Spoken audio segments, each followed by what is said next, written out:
para todos y todas. Bueno, para todos y para Verónica, que es la única mujer que nos acompaña en este momento en el espacio. Espero que les haya gustado mucho, pues como el ejercicio que trabajamos la primera sesión. Les recuerdo que este proceso de metodología es un proceso práctico y es como aterrizamos la práctica. Por ende, todas las sesiones, desde la anterior hasta la octava, vamos a tener ejercicios que no son necesariamente, digamos, como evaluables en el momento, sino que sí nos van a dar cuenta de la evaluación final. ¿Qué significa?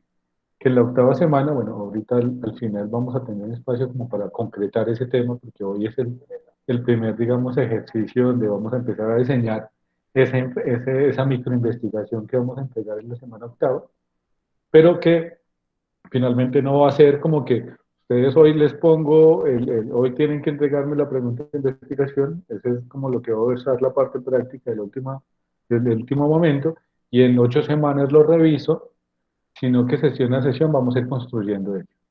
En ese sentido, en la octava semana vamos a tener un resultado, digamos como un acumulado de procesos, tal vez Fabián, que tiene su historia ya también en pregrado y en licenciatura sabe que uno una investigación no la saca.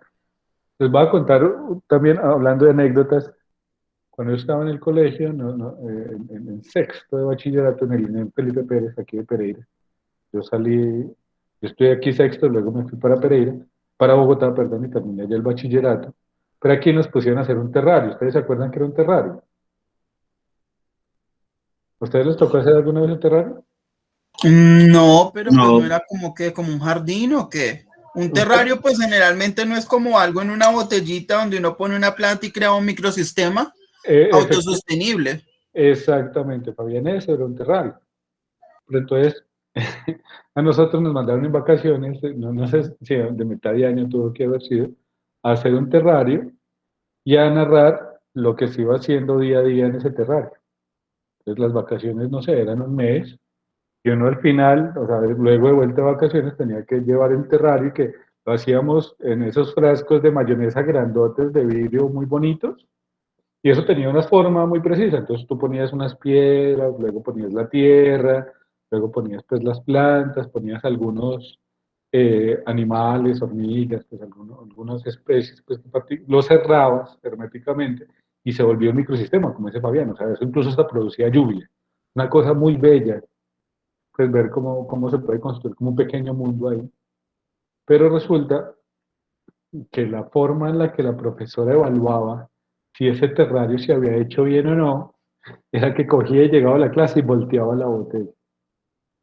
Entonces, claro, todos los que no habían hecho el ejercicio del terrario se les caía, porque un buen terrario, o sea, ha llevado tanto el tiempo suficiente como para que se agarre la tierra, se produzcan las plantas, que se mantenga, digamos, si tú lo perturbas, ¿sí? Ahí como que se estabiliza. Cambio el terrario que has hecho hace poco, se voltea y se daña fácilmente. O sea, es un sistema. Si tú lo haces la noche anterior o 2 días antes, pues el sistema es muy vulnerable. Entre más tiempo lleve, pues el sistema es más estable y es más difícil de perturbar con movimiento externo. Bueno, de hecho es algo, no sé, en ciencia muy avanzada, ya esa profesora le tengo como mucha estima porque aprendí mucho de ella, pero de alguna manera estos procesos de investigación no son así. Pues si uno cree que uno el día anterior va a llegar y artificialmente montar eso y se va a inventar todos los protocolos diarios, porque había que ser un diario de campo, como leyendo qué había pasado, pues finalmente cuando uno llegue a mirar ese sistema, pues se va a dar cuenta que ese sistema no es cierto, sino que es una estructura como que se ha creado de manera artificial.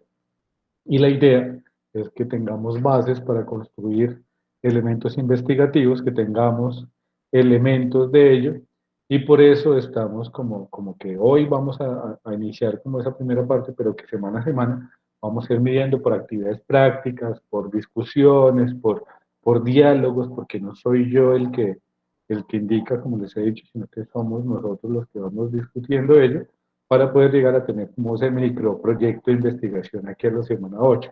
Tal vez, pues, digamos algunos, en el caso específico de Fabián, que tiene experiencia, sea más sencillo porque tenga más ya ha participado de ello, pero pues por eso ahí tenemos ahí como una especie de apoyo importante, pero la idea es como ir produciendo, construyendo a partir de ello.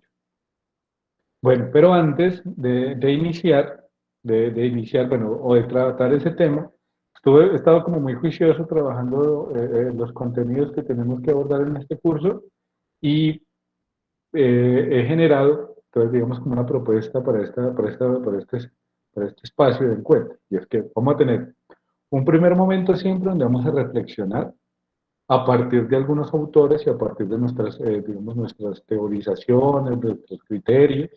Otra parte donde vamos a trabajar ya en específico el tema que nos compete esta semana y una final donde vamos a hacer un ejercicio práctico, o sea, tratando de tener eso que es lo que vamos a seguir pues, como en todas las sesiones. Y para hoy, entonces, antes de entrar al tema que nos convoca, la idea es poder preguntarnos un poco.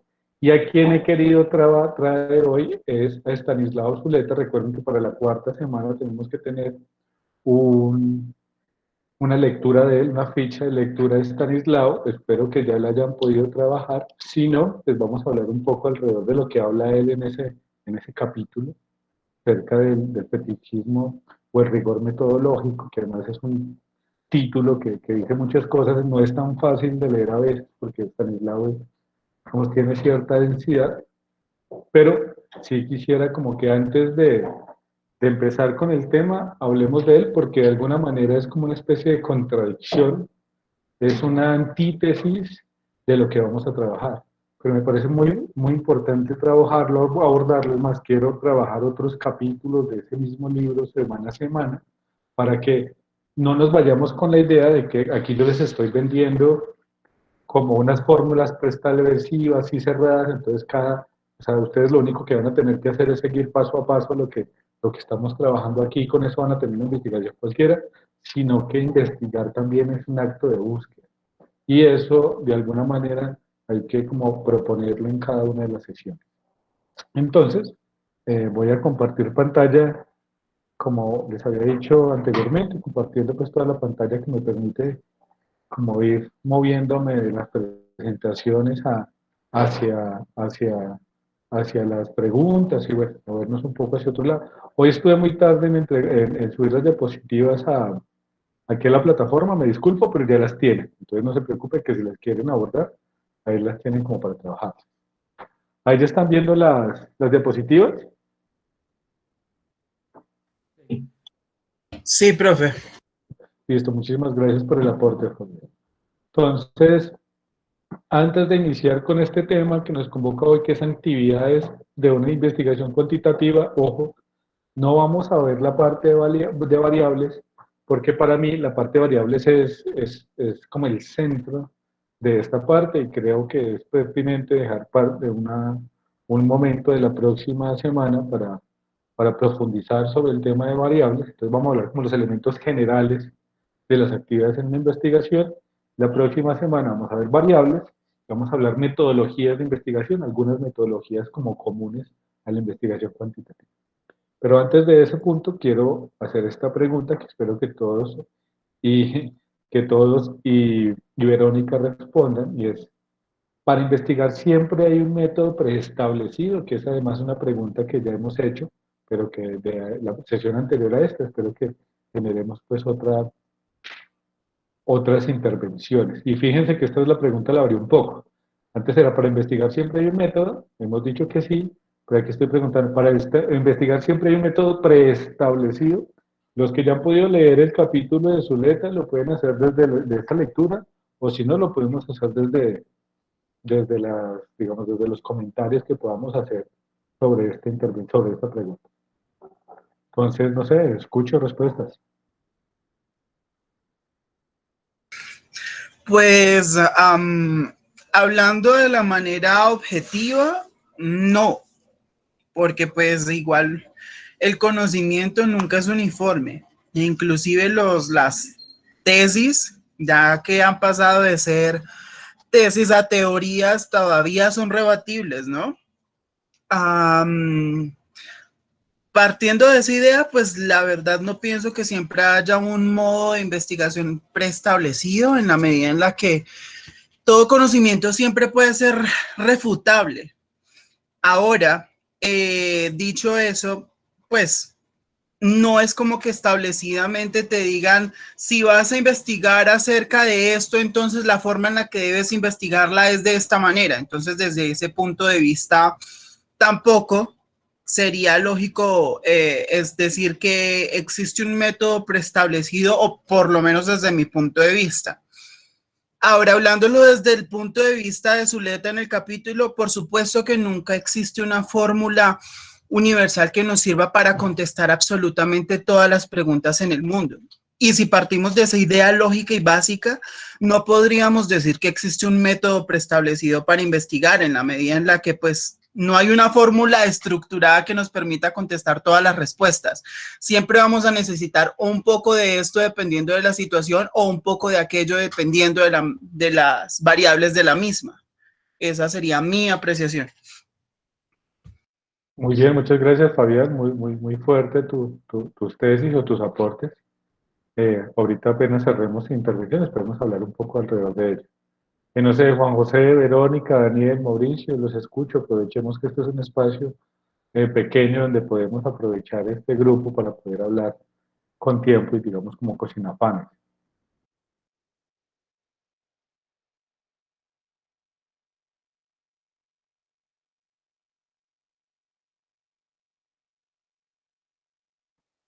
Verónica, Profe, es que no sabría, lo tendría que decir de una forma diferente, como lo dijo el compañero Fabián.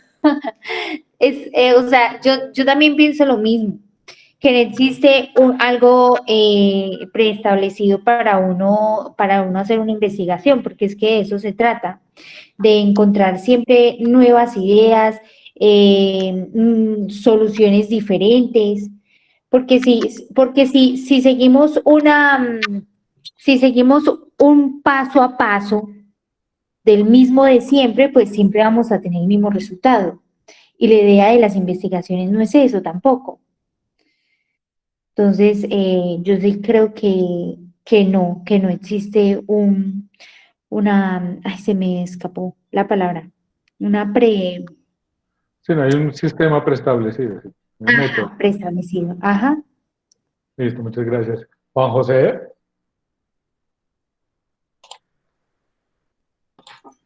Pues la verdad pues no he leído no he leído el capítulo, pero pues lo que dice la compañera dice, pues que no hay, digamos, un preestablecido, pero lo que ella dijo, pues pienso que como que sí, porque dice que todo apunta a que digamos que a un método, que a un resultado, que una investigación, ¿cierto? Entonces, pues creería que sí, hay como un proceso preestablecido. Pues no sé. dale, Juan José, muchas gracias por tu aporte. Y Daniel Rojas, Pues Daniel, Daniela, sí, perdóname, me disculpo totalmente, Daniela. listo. Pues profe, yo creo que para una investigación o una metodología de investigación no hay como algo registrado que diga así que va en cierto orden obligatoriamente, ya que una investigación puede empezar en un punto y terminar en otro. No hay como algo preestablecido que diga que debe ser de cierto modo o como lo crea una sola persona, sino que la investigación existe y hay diferentes teorías y formas de realizarlas por lo mismo, porque no todos van a trabajar igual y pueden que todos lleguen a una misma conclusión haciéndolo por métodos diferentes o llegar a una conclusión diferente haciéndolo por un mismo método. Entonces, creo que no hay algo establecido. Muchísimas gracias, Daniela, por tu aporte. Y Mauricio, Bueno, desde mi punto de vista, pues creo que no hay un método, pues, ¿cómo es? Palabra muy dura, preestablecido, ¿eh? sí, Como dice sí, la compañera, sí, porque hay diferentes formas de investigar y como todo, ese es mi punto de vista, profe.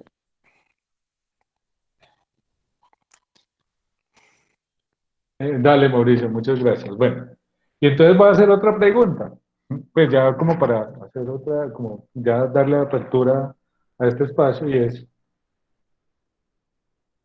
si no hay un método preestablecido para investigar, porque tengo el cabello un poco alborotado, si no hay un método preestablecido para investigar, ¿para qué son estos espacios como metodologías de la investigación? O sea, ¿para qué se inventan? O sea, ¿para qué sirven entonces estos espacios si nosotros estamos partiendo de que la investigación no tiene a per se, o sea, es decir, desde el principio, una forma establecida, sino que la investigación es una búsqueda?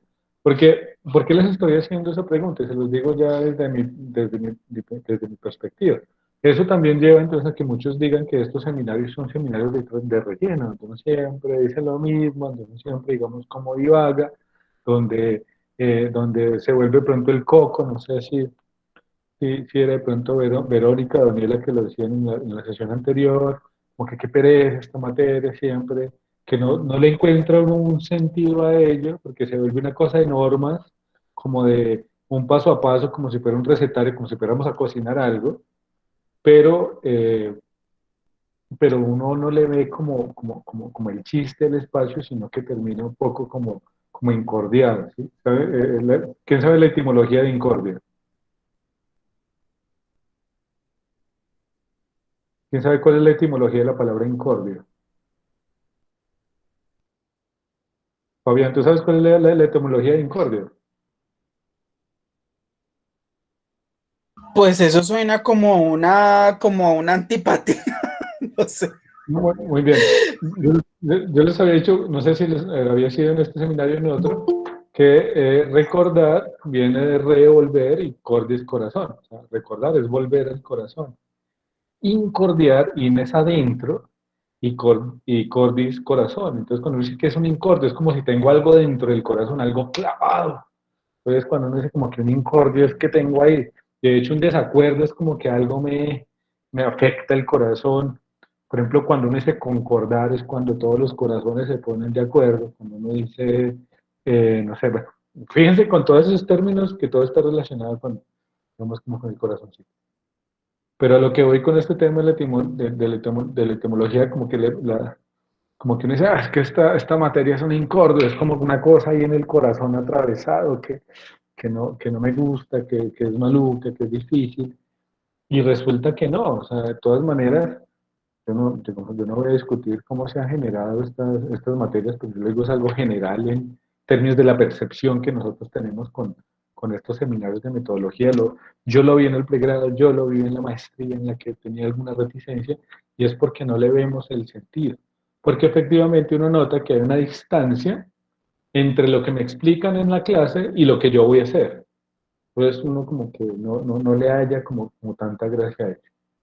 Entonces, ya para iniciar pues como con el seminario, voy a dar una diapositiva del capítulo que tienen que hacer pues la ficha de lectura, aunque voy a trabajar otros capítulos que hay que me parecen muy interesantes. Es que, por ejemplo, Stanislao Zuleta dice que pues, cuando se habla, por ejemplo, del fetichismo de la metodología, es que el que dice que hay que adjudicar al elemento del discurso el carácter científico que puede tener. Entonces, ¿qué significa? Entonces nosotros, por usar cierta terminología, puede ser ya, yo hablo de la metodología, no, yo estoy en mi metodología de investigación. Cuando yo uso eso suena pomposo, ¿sí?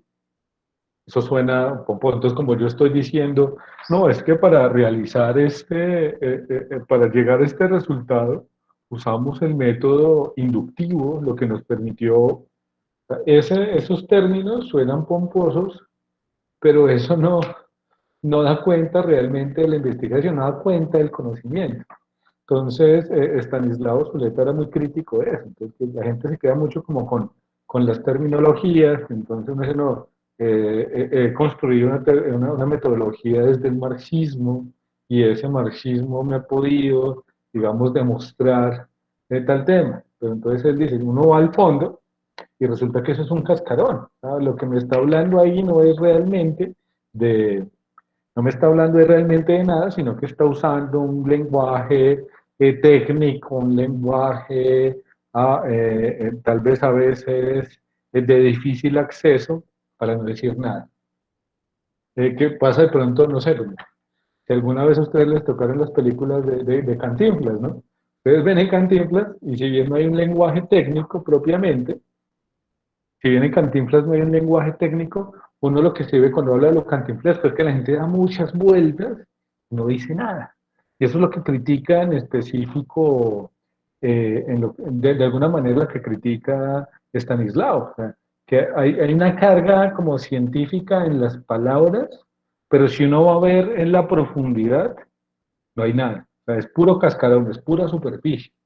Entonces él dice, bueno, primero yo confío de eso, ese fetichismo pues como que me dijera que el elemento, o sea, si es adjudicar al elemento de un discurso un carácter científico. O sea, puedo tener cualquier discurso, pero eso no le da carácter científico porque es que la cientificidad no depende de cómo yo la nombre, sino del proceso que yo siga, digamos como que del camino que yo tenga, el planteamiento que yo tenga, de cómo construyo yo esa búsqueda, o sea, hay otra cosa. Por ejemplo, y ojo acá, Stanislao critica el orden riguroso de las tesis.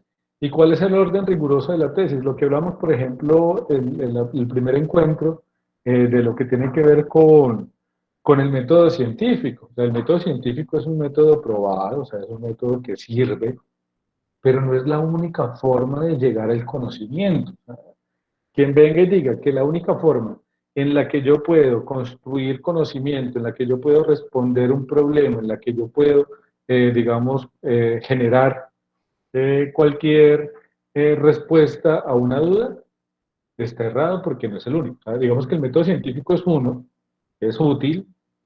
El tema, por ejemplo, de cómo se hacen las tesis, que las tesis están basadas de alguna manera en ese método científico, pregunta, hipótesis, investigación, digamos, bueno, en las tesis, por lo menos en las monografías teóricas, es tesis, antítesis, estado del arte, marco teórico, bueno, hay varios elementos. Pero dice, ese orden riguroso de las tesis también se vuelve una camisa de fuerza, porque es decirles a los investigadores que solo se puede investigar de esa forma.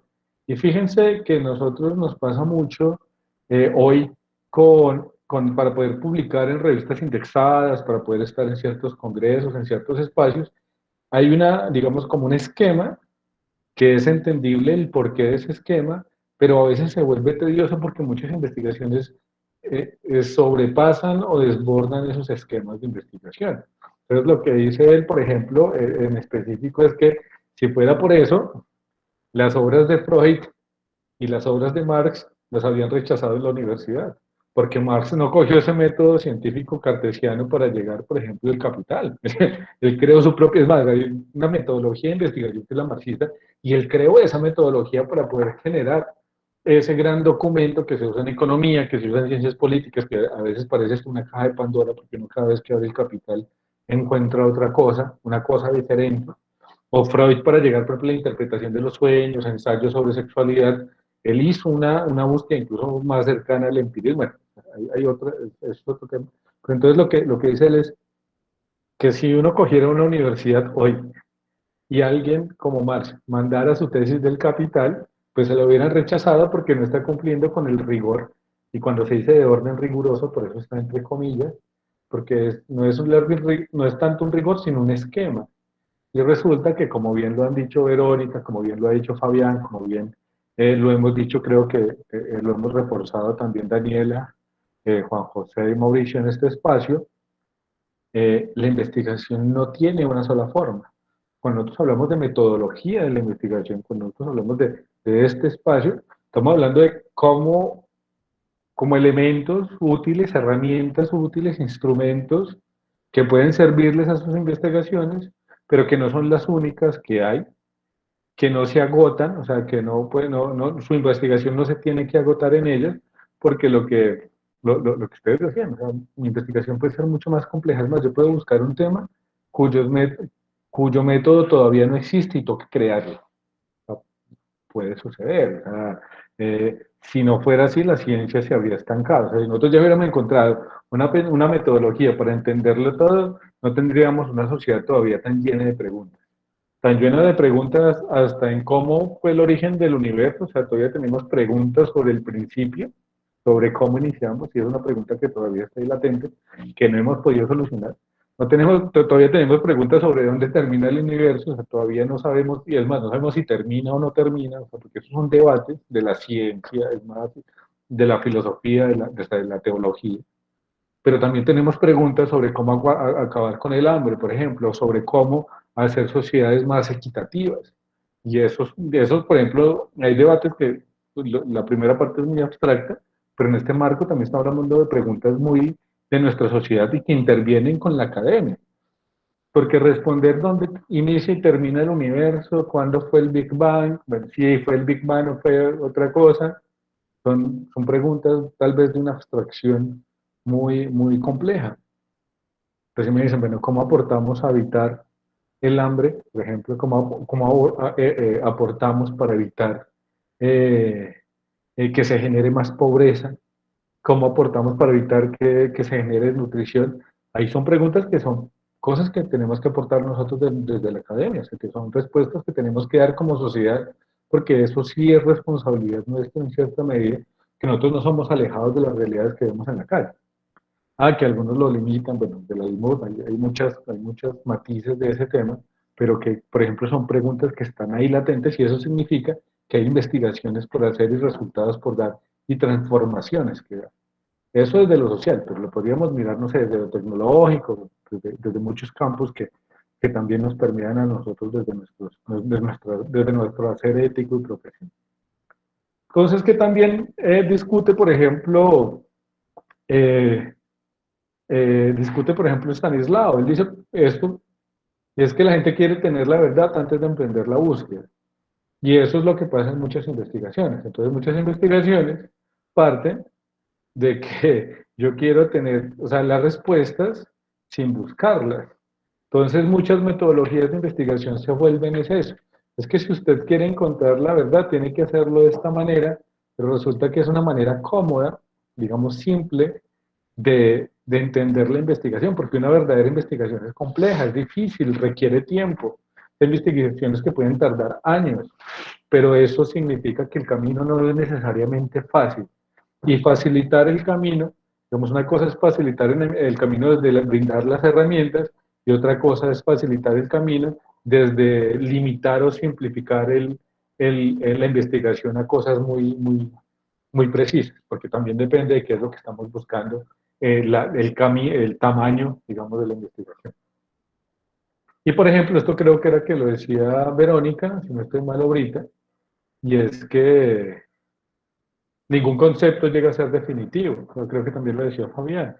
O sea, todos estamos transformándonos continuamente y así como las palabras cambian según su momento histórico, pues una cosa es la democracia en los griegos, otra cosa es la democracia en los romanos, otra cosa es en el medioevo, otra cosa es la democracia en América Latina, otra en Cuba, o sea, el concepto de democracia no es universal porque muta según las realidades sociales. ¿Sí? Y si nada es definitivo significa que siempre hay búsquedas nuevas. Porque si nosotros llegamos a un nivel de sociedad donde ya tenemos las respuestas de ese nivel de sociedad, van a seguir construyéndose nuevas necesidades y búsquedas relacionadas con esas nuevas necesidades. Y eso significa, y eso es parte de ser nosotros, de la mutabilidad que tenemos como sociedad. No va a llegar un momento, como lo dicen los economistas, como lo dijeron, por ejemplo, los economistas de los 80, que es la tesis, por ejemplo, del fin del hombre, ¿sí? El fin del hombre y todos los tiempos cuando se acabó la Unión Soviética, como ya llegó la historia a su fin y de aquí en adelante solo va a haber un discurso, una linealidad, ¿no? La realidad es mucho más compleja y cada momento histórico va a requerir, digamos, como otros campos, otros matices. Y, y ya hay otros, digamos, dos elementos que en Stanislao, que dice que el pensamiento produce angustia. ¿Qué significa eso? ¿Qué significa que el pensamiento produce angustia? No sé, para pausar ahí, para no hacer ese monólogo mío en esta parte. ¿Alguien que quiera aportar sobre ello?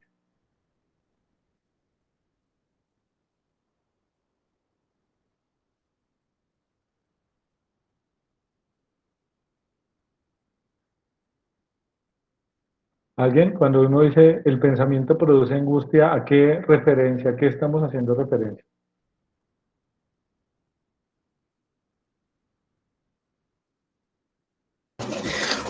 Pues el pensamiento produce angustia se refiere a que, bueno, en primera medida, en ese particular segmento se hace referencia a que los estudiantes siempre tienen tendencia a hacer sobre lo que el maestro ha guiado, ¿no? Entonces tenemos tendencia a seguir las específicas instrucciones que nos han sido enseñadas para caer en un modelo que no nos guía hacia el error, porque tenemos miedo al error.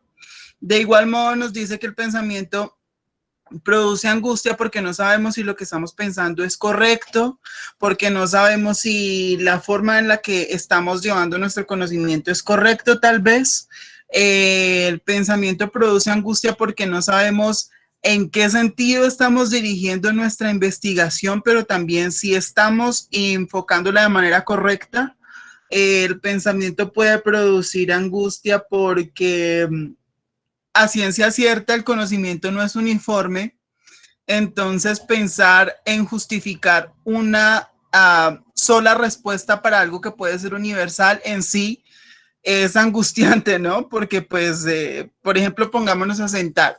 El que creó el álgebra de Baldor estaba en ese momento pensando, ¿qué? Al crear. Odiaba el universo. Exacto, eres un infeliz. Sí, no, totalmente de acuerdo, Bobby.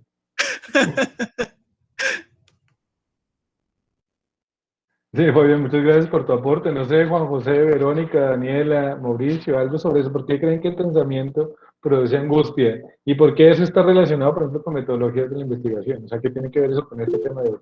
Daniela, dale, por favor.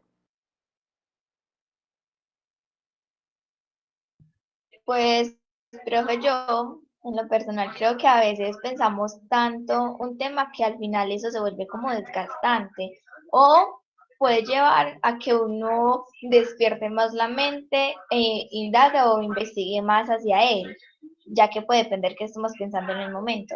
Entonces, creo que el pensamiento puede ser algo que nos puede impulsar a hacernos un bien o hacernos sentir como muy angustiados.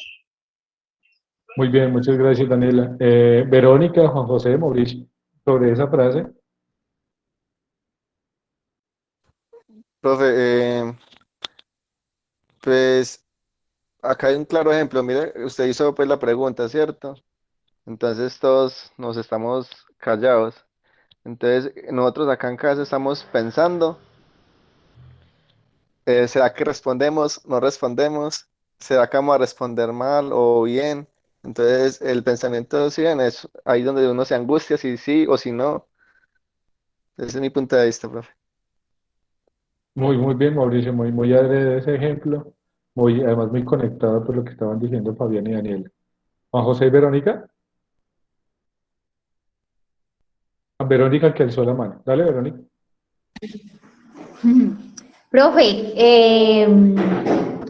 el pensamiento genera angustia porque no nos genera resultados, no nos genera resultados. Nos generan son dudas.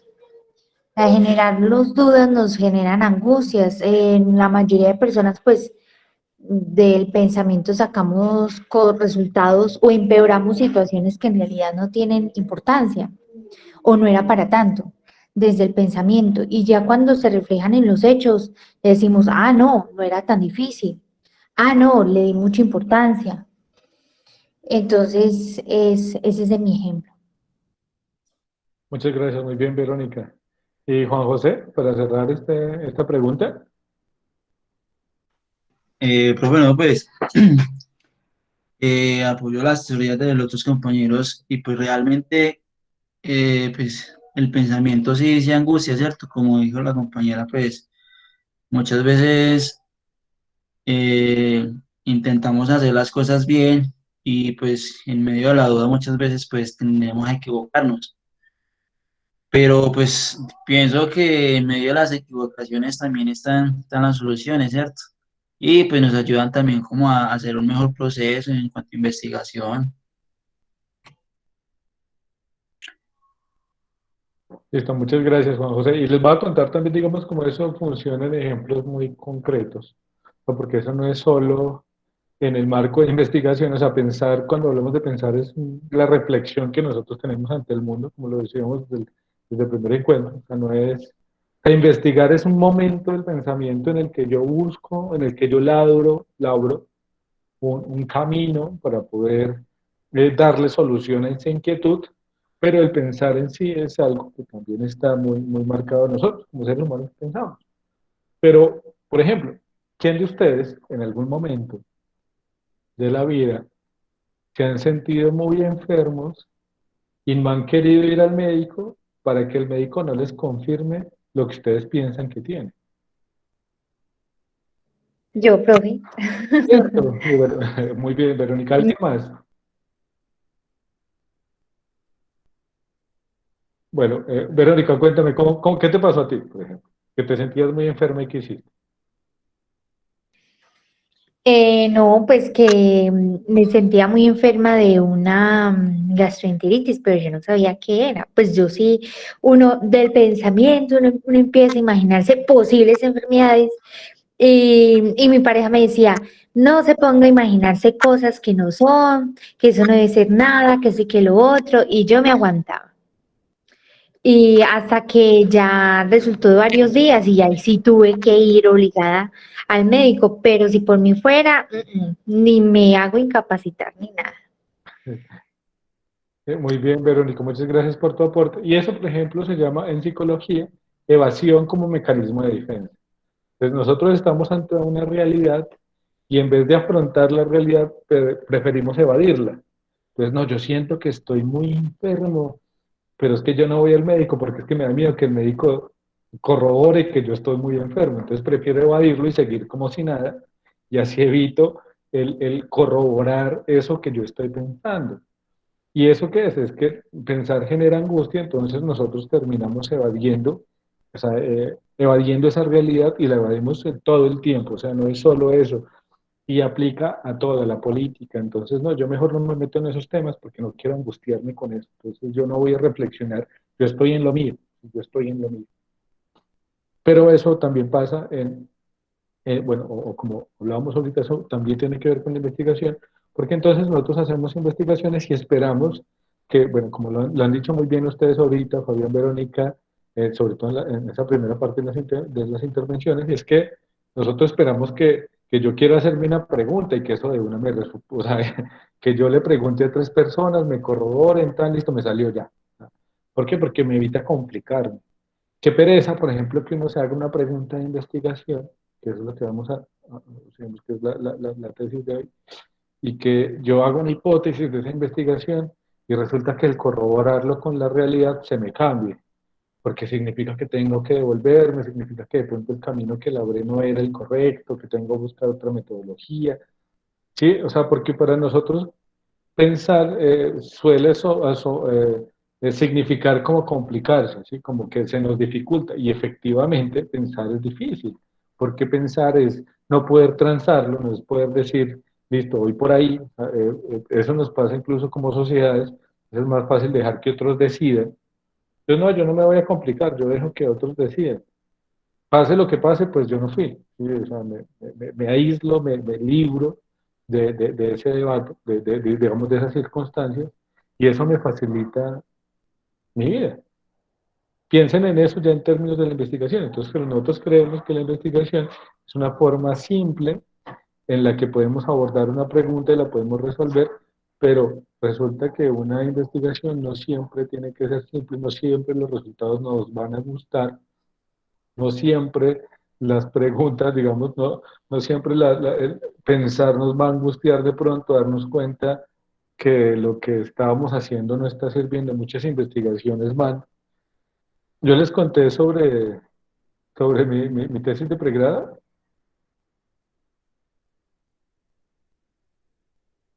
No, Usted- profe. bueno, les voy a contar una anécdota. A mí no me gusta tanto como hablar de esas cosas, pero es por lo chistoso.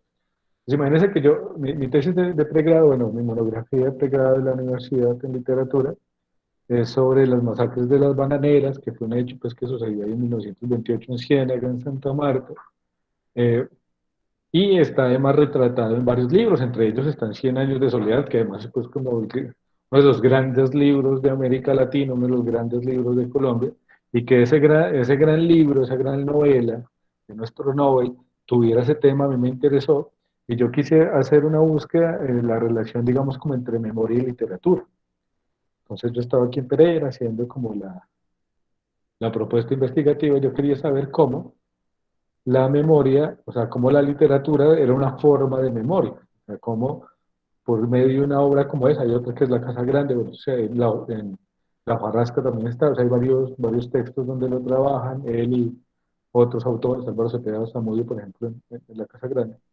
Yo quería ver cómo la literatura se volvió una forma de memoria, cómo esas cosas que no tienen la ficción, primero surgían de la realidad, cómo se volvían ficción y cómo esa ficción se volvía memoria de un hecho. Entonces estuve investigando, no sé, varios meses, entonces era memoria y literatura. Eh, ya tuve como la tesis montada, ya tenía todo hecho, entonces bueno, voy a hacer el trabajo de campo. El trabajo de campo consistía en ir a Ciénaga, o sea, a donde sucedió la masacre, y preguntarle a la gente, o sea, fíjense, mi visión era saber si la gente recordaba el hecho real o recordaba el hecho, digamos, desde la literatura, o cómo había, digamos, cómo se había construido esa memoria a partir de esos dos relatos. Pues la tesis parecía como interesante, yo estaba como muy contento, la había leído, pues estaba como bien. En el que yo llegué a Ciénaga, pues por lo menos a la gente de a pie que entrevisté ahí al lado de la plaza, y de hecho hay un monumento gigante sobre la masacre de las bananeras que hizo Rodrigo Arenas Betancourt, que es el mismo que hizo el, el Bolívar desnudo, y le pregunté a todos los que le pregunté, nadie sabía de qué les estaba hablando. Se me desbarató la tesis, o sea, eso se llama axioma, mi verdad evidente, que yo pensaba que era algo evidente, en 4 palabras, o sea, en 4 personas que les pregunté, nadie, ni la tienda, ni el de la chaza, nadie tenía ni idea de qué le estaba hablando. Y yo todo lo había construido sobre la memoria, o sea, que significa que me genera angustia porque todo lo que yo había prefigurado, ¿no? Entonces me tocó volver a hacerla, a rediseñar mi hipótesis, o sea, a rediseñar mi pregunta, y entonces ya no hice una tesis sobre la memoria, sino sobre la desmemoria, sobre el olvido. Pero pues, ahorita suena muy gracioso, pero en el momento no era tan gracioso que yo llegara a hacer una tesis sobre la memoria y resultó que tuve que hacerla sobre el olvido porque finalmente la gente que estaba ahí no lo recordaba. Pues, bueno, luego hablé con algunas organizaciones que sí lo trabajan en la zona bananera, que es donde como fueron los trabajadores que hicieron eso, sí han hecho un trabajo pues como ellos. Ahí tienen un periódico que se llama incluso el 6 de diciembre. Pero en ese, o sea, donde yo lo había pensado, donde yo había propuesto mi investigación, fue una investigación de meses, no había nada. Bueno, la angustia que yo tuve, el pensamiento, cuando todo lo que yo había pensado se me desmoronó en minutos cuando estuve ahí tratando de darle sustento a todo lo que había investigado. Y es más, y piensen, por ejemplo, en bibliografía, porque yo tenía bibliografía sobre la memoria, había leído a Riquet, había leído hasta Holbach, pues, unos autores que además son densos, pues no son tan fáciles de leer, y todo eso me tocó buscar autores que trabajaran el olvido, contrastarlo con eso, bueno, buscar otra manera de trabajarlo, y eso fue como el resultado de lo que me pasó a mí. Entonces los cuento pues más como por la anécdota graciosa de cuando una investigación no, pese a todo lo que uno se predispone en otro trabajo y la angustia que genera, porque fue volver desde esa vaina, esa idea hasta el Caribe, yo no me fui pues con la super bonanza en esa época, estaba terminando la universidad, fue como muy proletario el viaje que llamo, creo que sí, fue casi que contando moneditas para ir y para devolver, eh, pero fue volver con el rabo entre las piernas y no, ya todo lo que había pensado no me sirve, tengo que volver como a diseñarlo, y ya no puedo volver allá a reevaluarlo, sino con toda la experiencia de allá, cómo construirlo allá. Entonces fíjense eso, ¿sí? Ese es el tema de lo que uno llama la angustia. ¿Y qué es lo que calma la angustia? Entonces, Stanislao, ya para terminar como esta primera parte, dice que el dogmatismo calma la angustia. ¿Qué es el dogmatismo? Es decir, Sí, por ejemplo, yo hice sobre la memoria, entonces yo digo, eso tiene que ser memoria, o sea, eso tuvo que haber pasado, irme encima de la realidad, o sea, no creerle creerle más a los fundamentos teóricos que a la realidad, ojo ahí, que recordemos, creo que eso lo dije no sé, muchas veces, la sesión anterior, y lo diré nuevamente muchas veces, es que la investigación siempre es cómo teorizamos la realidad y no el contrario. Entonces, cuando yo dogmatizo es cuando yo intento imponer más bien mis fuentes, mis pilares teóricos a lo que veo y trato de acomodar la realidad a las fuentes teóricas que yo tengo. Si yo hago eso, pues finalmente voy a hacer un análisis dogmático de lo que yo hago. Siempre, independientemente de la investigación. O, hay un chiste que dice, eh, ¿cómo es? La metodología no es un dogma, sino una forma. Repitan, la metodología no es un dogma, es una forma. Repitan, un mal chiste. Entonces, la metodología no es un dogma, es una forma. Pues yo digo que tienen que repetir eso, pues finalmente estoy siendo incoherente con el principio que estoy tratando de generar. Pero entonces cuando uno intenta eh, como imponer sus construcciones, sus supuestos a la realidad que ve, pues está terminando desbordando. Y hay una cosa que sí para mí es como irreductible, y es que siempre la realidad es la que nos tiene que dar cuenta de la teoría. O sea, siempre yo teorizo sobre la realidad, y eso es de alguna manera la metodología de la investigación. Es cuáles son los métodos teóricos que yo uso para reflexionar sobre esa realidad que yo estoy viendo en el momento. Sería, digamos, como la parte para cerrar esta primera parte, que está además, en valga la redundancia, que estamos pues en el texto que es el, que es el texto que va a ser para la lectura de la cuarta semana. No sé si alguien tiene algún aporte o alguna discusión alrededor de estos elementos que nos plantea Estanislao Zuleta para poder ir al punto que nos convoca. No sé, Fabián, ¿tienes algo que decir allí? O Verónica.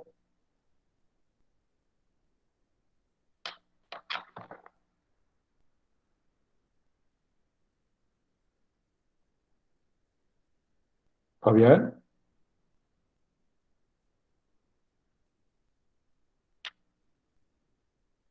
Verónica. Bueno, Profe. dale, cuéntame. No, profe, pues de que yo estaba pensando que entonces usted en lo de la historia que nos acaba de contar no siguió su metodología de la investigación. Claro, Sí, de pues pronto ya la tenía, bueno, usted la tenía establecida primero desde lo que hablaban las investigaciones que ya se habían realizado, los libros, y luego fue a la realidad.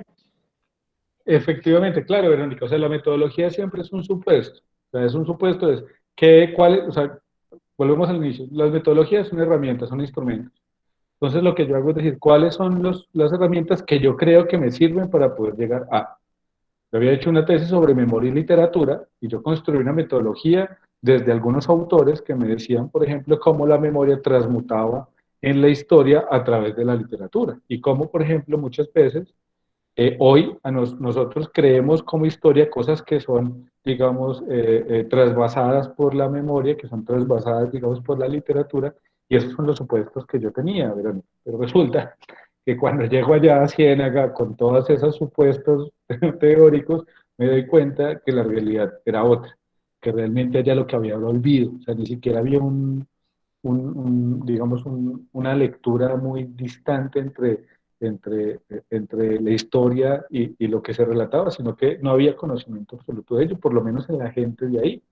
Entonces, ¿qué dice? Efectivamente, mi metodología, o sea, es más, no solo mi metodología, mis argumentos teóricos, mis postulados teóricos no sirven, vuelve, vuelve a Pereira con un poco con el rabo entre las patas que llaman, y reconstruye digamos, reconstruye sobre esa realidad que viste.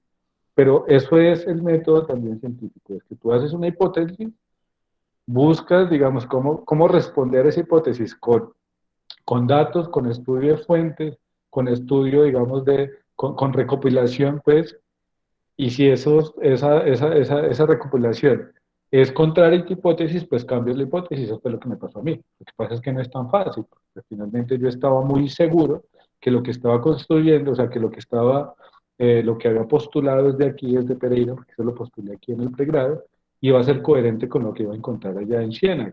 Cuando llegué, me di cuenta que la realidad es mucho más rica, mucho más compleja de lo que uno supone, y tuve que desbaratar, rehacer todo el trabajo y pensarlo, ya no es de la memoria, sino es del olvido. ¿Y eso qué es? Es cambiar incluso de autores. Entonces ya no me sirvió Hallbausch, que habla de memoria colectiva, ya no me sirvió Riquet. Bueno, Riquet sí me sirvió un poco, porque Riquet también, pues yo había trabajado un capítulo de Riquet que habla de la memoria, específicamente de eso, y él tiene otro capítulo sobre el olvido. Entonces cogí el capítulo del olvido de Riquet, que no era el que había trabajado en el momento, pero que era el que daba cuenta de lo que estaba viendo. Entonces, sí, fíjate que el ejercicio investigativo también es eso, es ir a la realidad y teorizar esa realidad.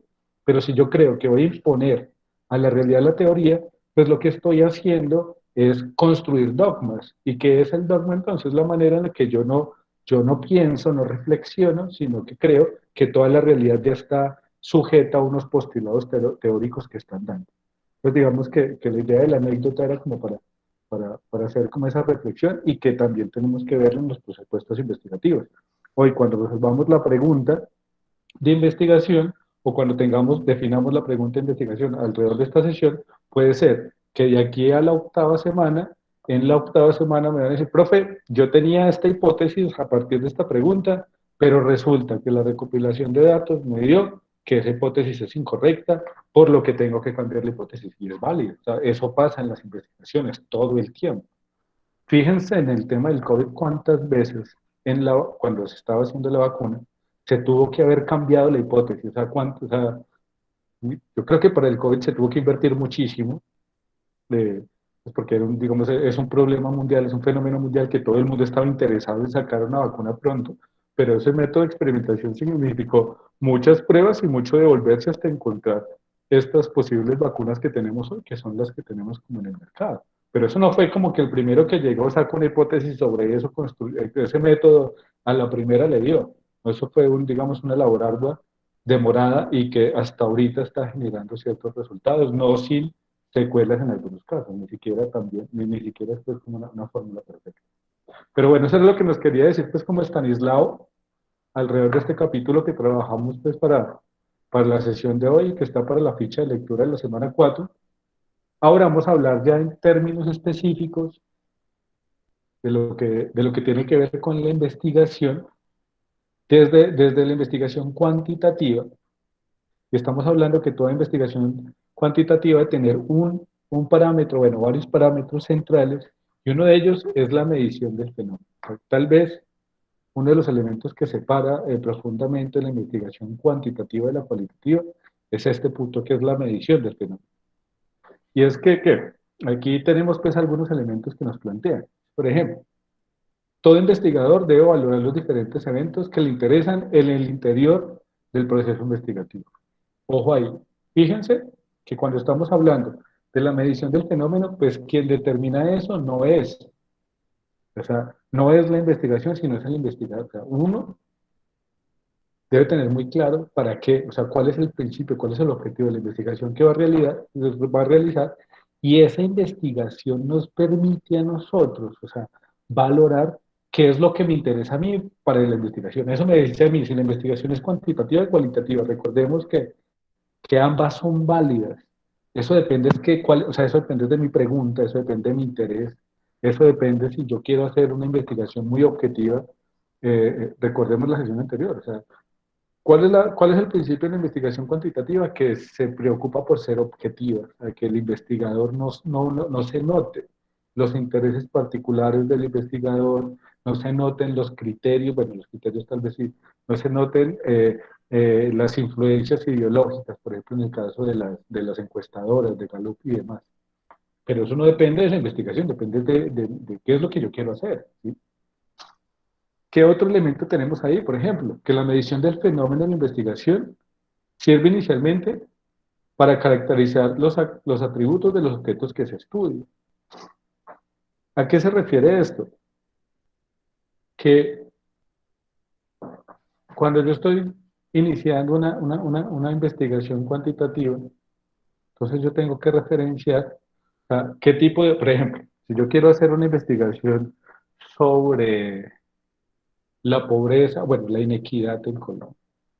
Yo quiero hacer eso, o bueno, no nos vayamos tan lejos, la inequidad en Pereira, cerrémosla a la ciudad.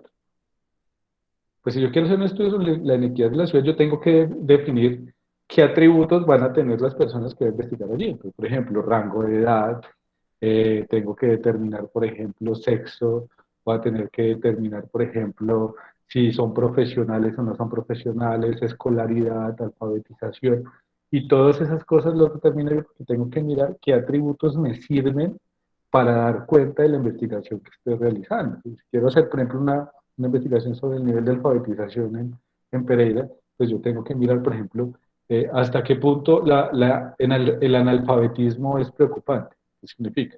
Que si yo tengo un niño que a los 8 años no sabe leer, es analfabeta, pero todavía no es tan preocupante, como si lo es que un adulto mayor, alguien de más de 60 años lo sea, porque ahí ya sí hay, digamos, una brecha generacional que da cuenta que si, no, si yo digo, no, en Pereira, estoy haciendo un caso muy hipotético, el 50%, es un número, no, digamos el 10 porque suena demasiado desfasado, el 10% de los niños menores de 6 años no saben leer.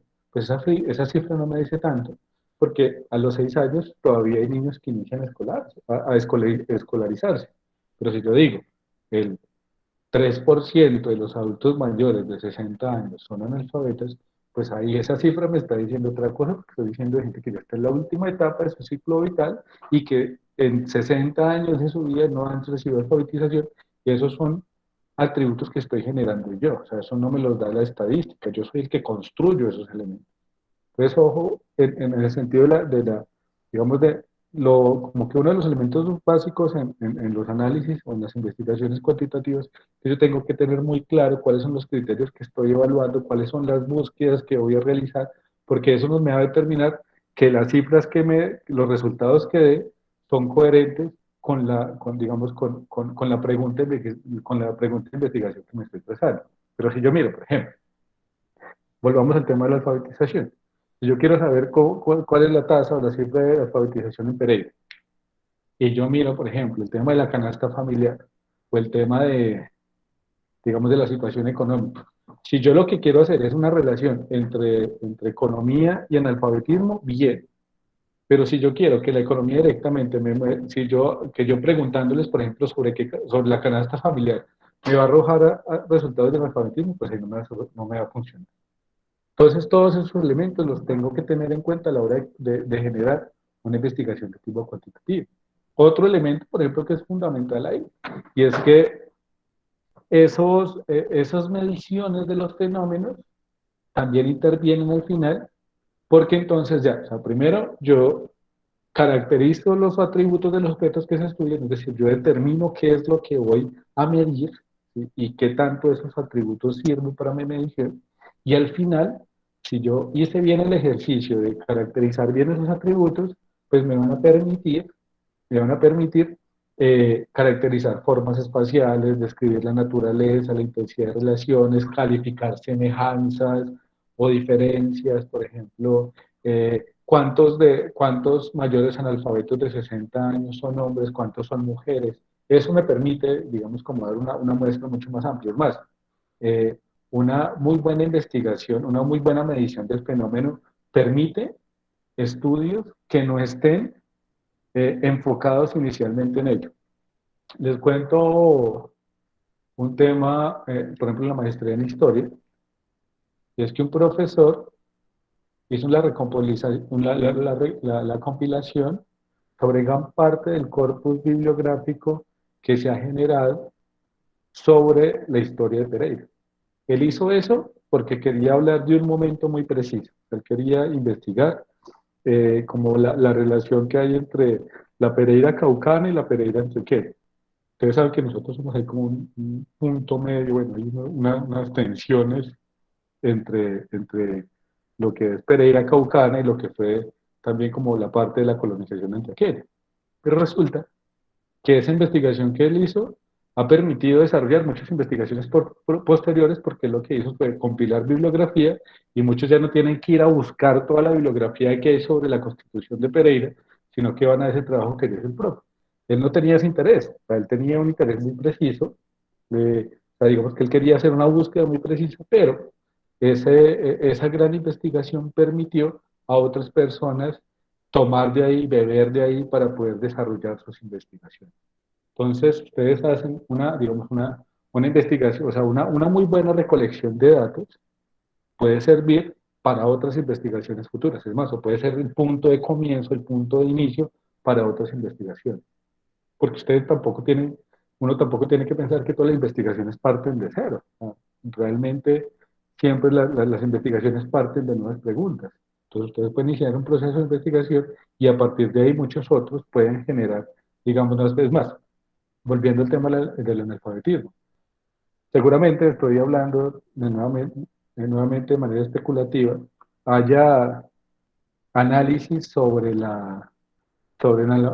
analfabetismo de Pereira hasta el 2005. Entonces ya ya tienen una fuente de investigación que les da un marco temporal. Ustedes lo que podrían mirar es del 2005 para acá, qué tanto se ha generado, se ha mejorado, desmejorado la educación alrededor de esas cifras de analfabetismo.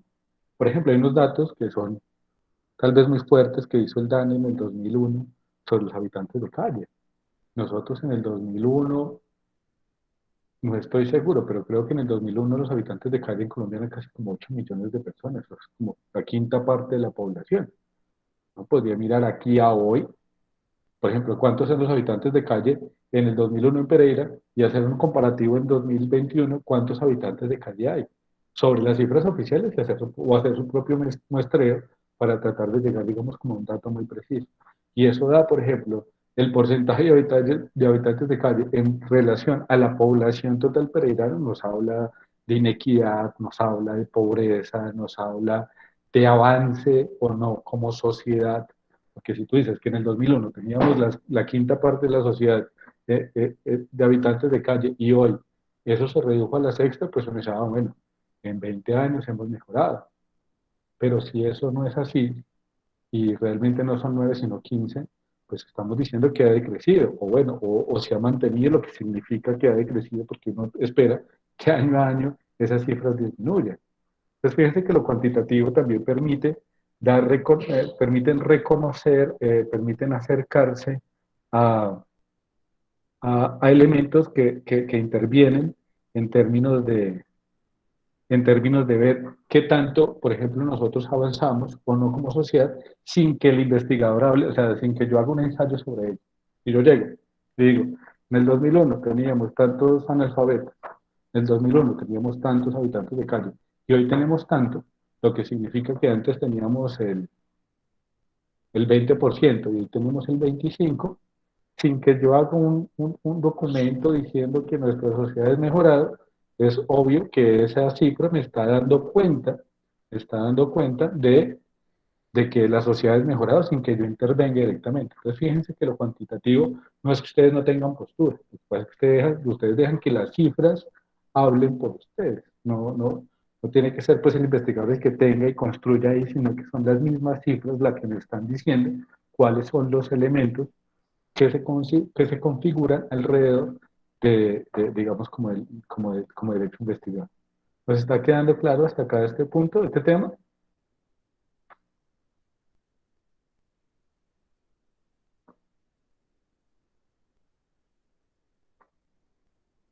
Fabián, Juan José, Daniela, Sí, claro, Mauricio. profe. Juan José, ¿te queda claro aquí este tema de lo cuantitativo? Hasta el momento sí. Listo, dale, muchas gracias, Juan José. Bueno, perdón. Entonces, ¿qué otros son los elementos, digamos, como característicos de la medición del fenómeno? Entonces, ustedes tienen que hacer, y bueno, y eso vamos como lo que hemos ido hablando, ustedes tienen que elaborar un sistema adecuado de medida, y para hacer eso requiere haber identificado con anterioridad los fenómenos que se van a medir. O sea, entonces, y volvemos. Uno no, por ejemplo, ¿cuál fue mi error en mi tesis, volviendo a lo que hablábamos originalmente, Verónica? En mi propuesta, bueno, en mi tesis, no, de mi monografía, que yo hice una suposición. ¿Sí? O sea, yo construí todo sobre una suposición, porque claro, además la hice por allá en Ciénaga, pues, porque me pareció muy bonito hacerla por allá, Entonces todo lo hice desde un supuesto y cuando llegué allá me estrellé totalmente. O sea, me estrellé porque la realidad era muy distinta de lo que yo había especulado. ¿Y eso por qué se dio también? Pues se dio porque no había identificado con anterioridad el fenómeno que iba a medir. Porque si yo hubiera podido ir a Ciénaga al principio de la tesis, antes de iniciar, pues bueno, cuando estaba iniciando con la parte del corpus teórico, y me hubiera dado cuenta que nadie recuerda, o la mayoría, o la gente que pregunté no recuerda el tema de la masacre de las bananeras, pues desde el inicio hubiera hecho un texto desde el olvido. Pero como yo no hice una medición del fenómeno, estoy hablando de una tesis que es cualitativa, pues, o sea, eso es eminentemente una investigación cualitativa. Pero entonces, por ejemplo, si yo no tengo claro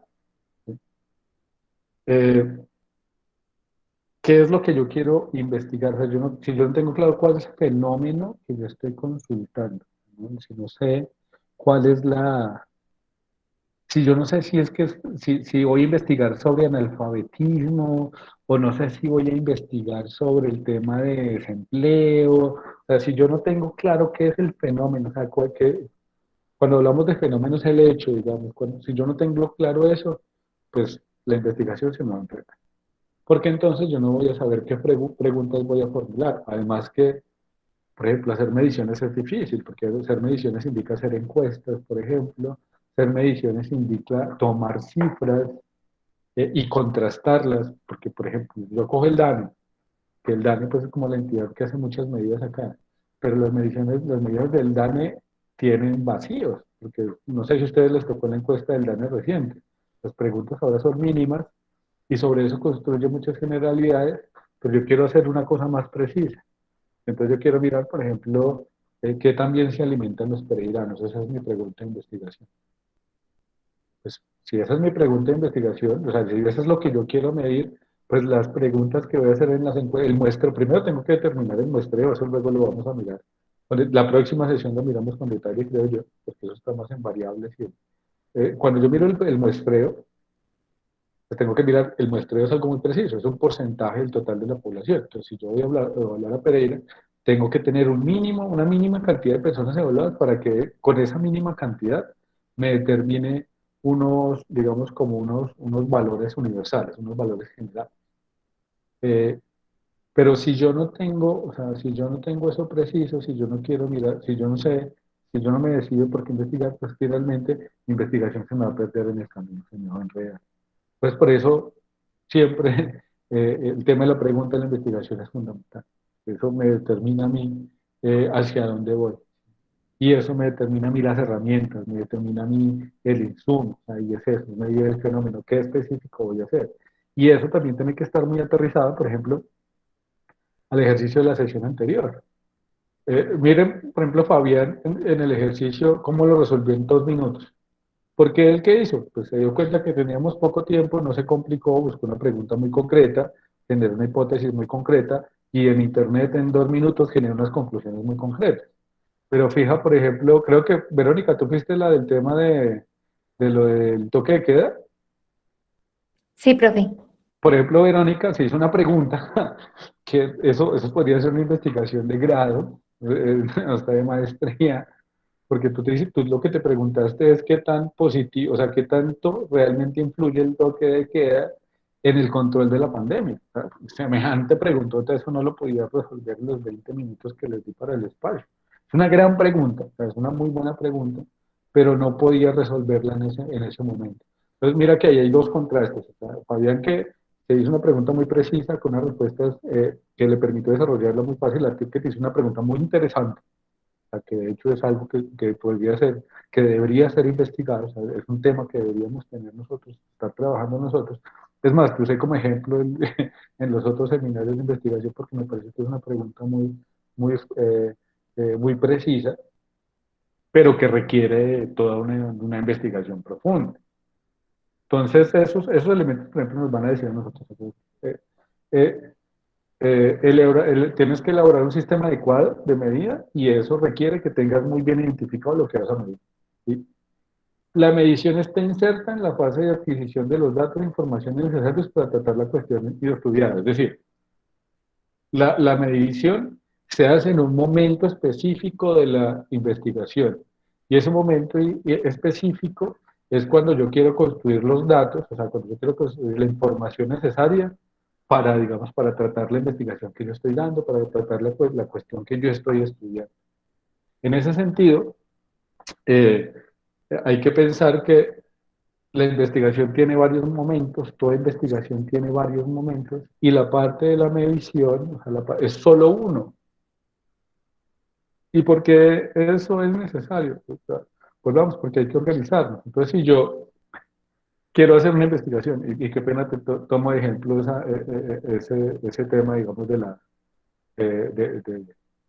toque de queda y factor de contagio en el COVID. Pues, Verónica, si tú quieres hacer esa investigación, tienes que buscar un momento determinado para hacer la compilación, o sea, para hacer la medición de ello. Porque antes, pues ya tienes un desarrollo y después tienes que hacer otras cosas. No vas a estar todo el tiempo midiendo, porque eso se te vuelve una cosa infinita, o sea, que siempre vas a estar versando y que siempre te va a encontrar como nuevas preguntas y no vas a poder llegar a la conclusión específica de eso. Es ponerle un límite también. Pues la medición se hace en un límite y tú tienes que ponerle siempre eso como el límite de la investigación. Entonces, para esta investigación, la medición la voy a hacer cuando y con la medición que yo tenga voy a sacar los resultados. Porque si uno no le genera ese espacio, se vuelve algo infinito. Entonces, siempre estoy ahí dando vueltas y divagando sobre eso.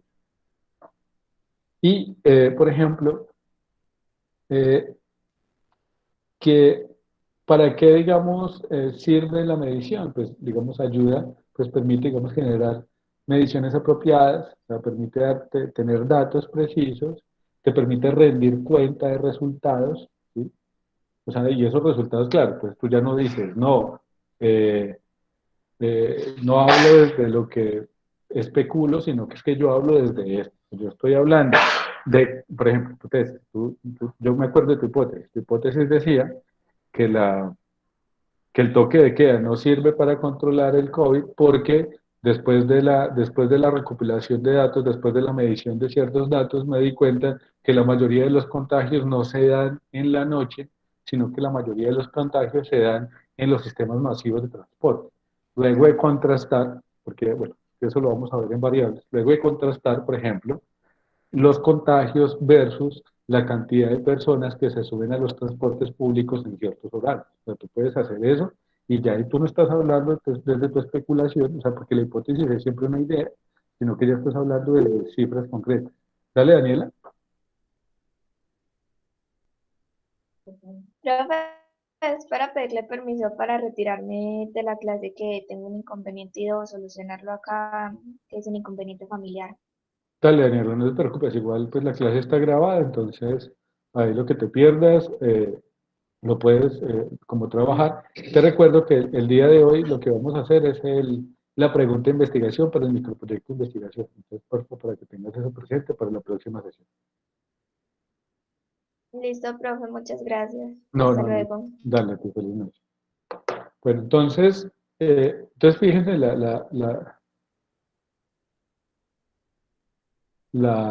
la que el tema de la medición. O sea, si es poder determinar para qué sirve la medición. Entonces, claro, la medición me permite dar, de alguna manera la medición le da prestigio a la investigación, o sea, le da estatus. Porque cuando yo mido, o sea, no es lo mismo decir, ¿usted por qué dice eso? Yo, porque yo creo. Imagínate, Verónica, cuando tú estás discutiendo en una cafetería, dices, Verónica, ¿y tú por qué crees que el tema del toque de queda no ayuda al contagio? Y tú dices, no, pues es que yo creo eso. A que te diga, ¿y tú por qué dices eso? No, porque es que yo hice una investigación donde recogí estas cifras y estas cifras dicen que efectivamente eso no sirve. Es diferente, eso es diferente. Ya ahí, si tú me dices eso, pues yo ya no tengo cómo contraargumentarte tan fácil porque es que tú me estás dando cuenta desde unas cifras, tú me estás dando cuenta desde unas medidas precisas, desde un fenómeno ya analizado y estudiado de cierta manera, a cuando tú las das desde la intuición, que puede ser cierto. O sea, yo no te estoy diciendo que lo que dices no es cierto. Estoy diciendo es que los argumentos validados desde las mediciones, pues dan mucho más peso a las respuestas que cuando tú lo haces desde la intuición misma. Qué pena y pues como cogerte como pronto de tema, pero es porque no se me vino a la mente ese proceso. Entonces, ¿Qué otros elementos hay aquí en la parte de la medición del fenómeno? Recuerden que no son tantas diapositivas, tenemos dos más tal vez. Que uno, pues, para medir el fenómeno también lo que nosotros hacemos es lo que se conoce universalmente como una tabla estadística. ¿Ustedes ya vieron estadística?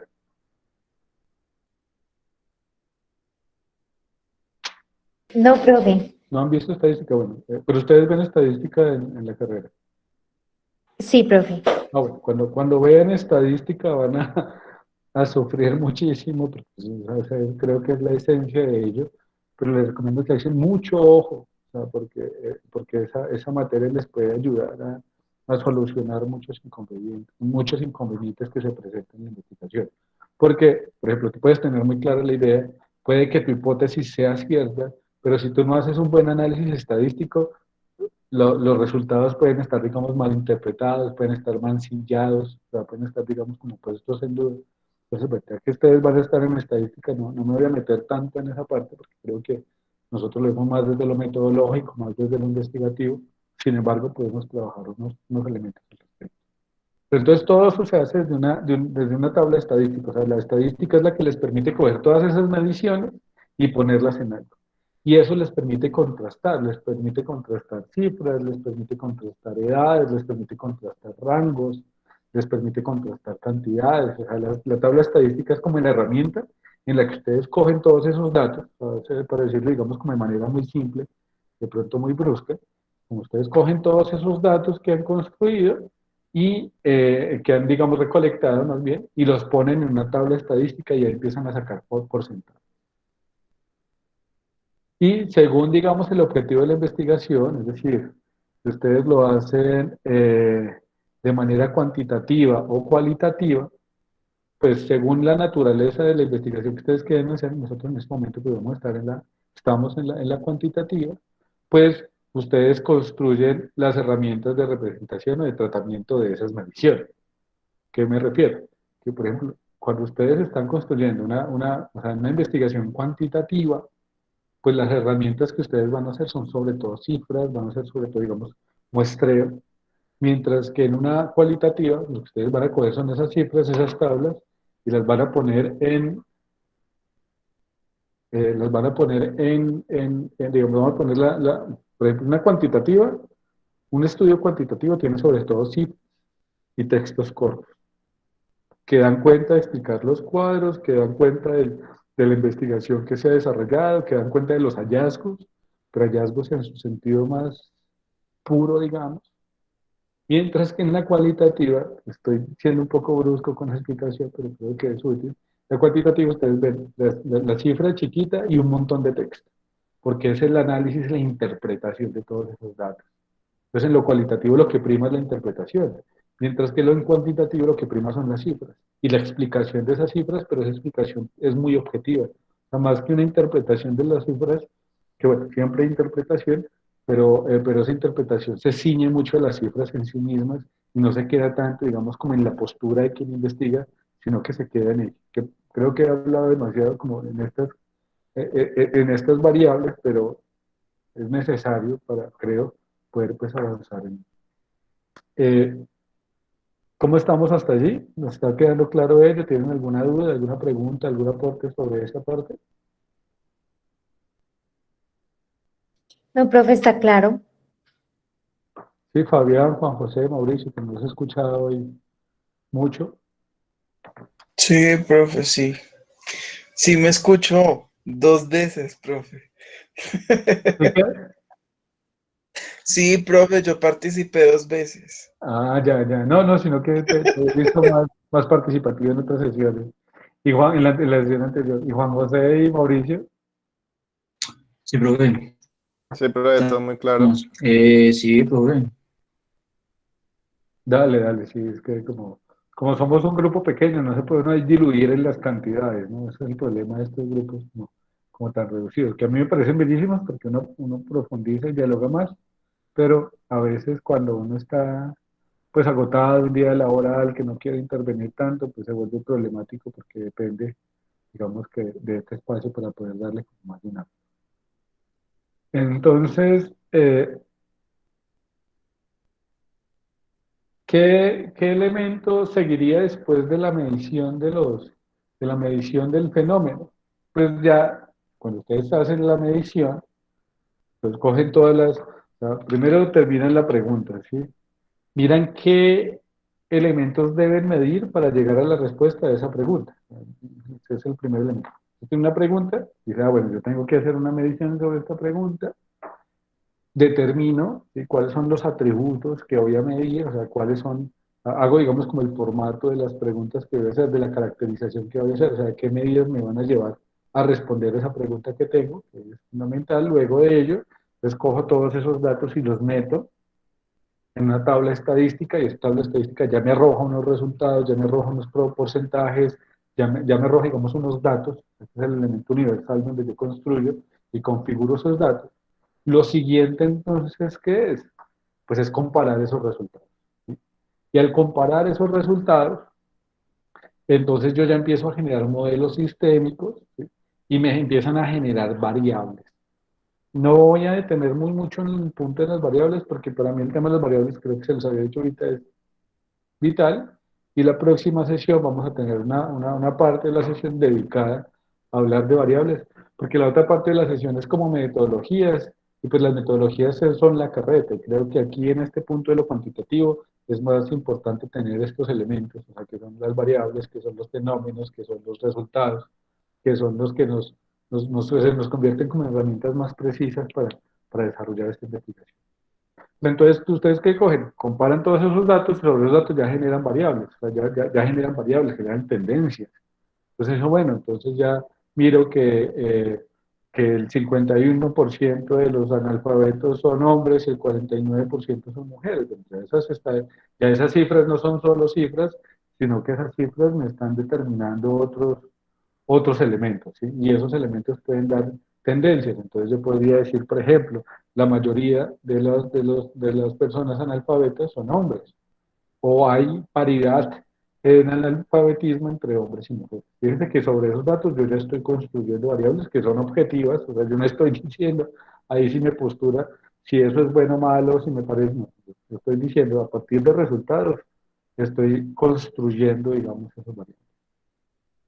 Entonces, entre más, digamos, procesos de investigación yo genere, de más procesos procesos de investigación, entre más unidades de medidas yo tenga, pues más variables voy a tener, pues más cosas voy a tener que cuantificar, y eso me va a generar, digamos, como un estudio mucho más grueso, mucho más corpulento. Entonces, esa es como la parte de comparar esos resultados. Y luego de comparar esos resultados, ya lo que hago yo es la interpretación. Y esa interpretación es que, pues, eso es lo más importante de la investigación. ¿Por qué?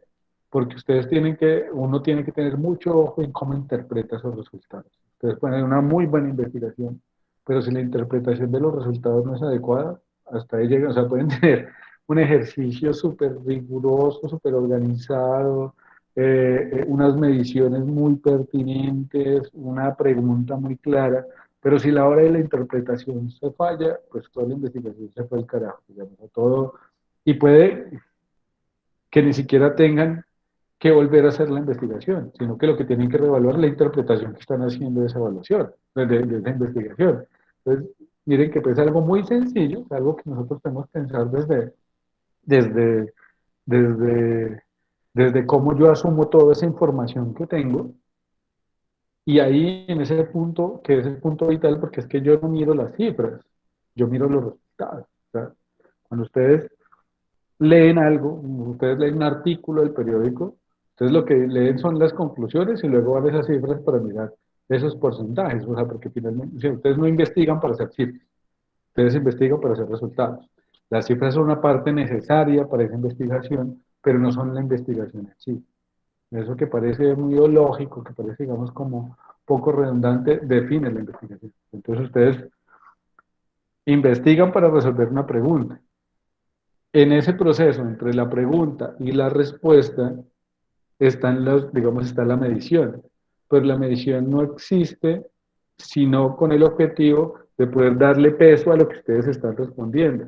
Pero ustedes llegan, por ejemplo, y hacen una muy buena medición, hacen toda una muy buena parte, dan unos muy buenos resultados, digamos. O sea, arroja pues unos valores, pero en la parte final, que es cuando ustedes interpretan esos datos, no hacen una interpretación adecuada de esos datos, no hay investigación.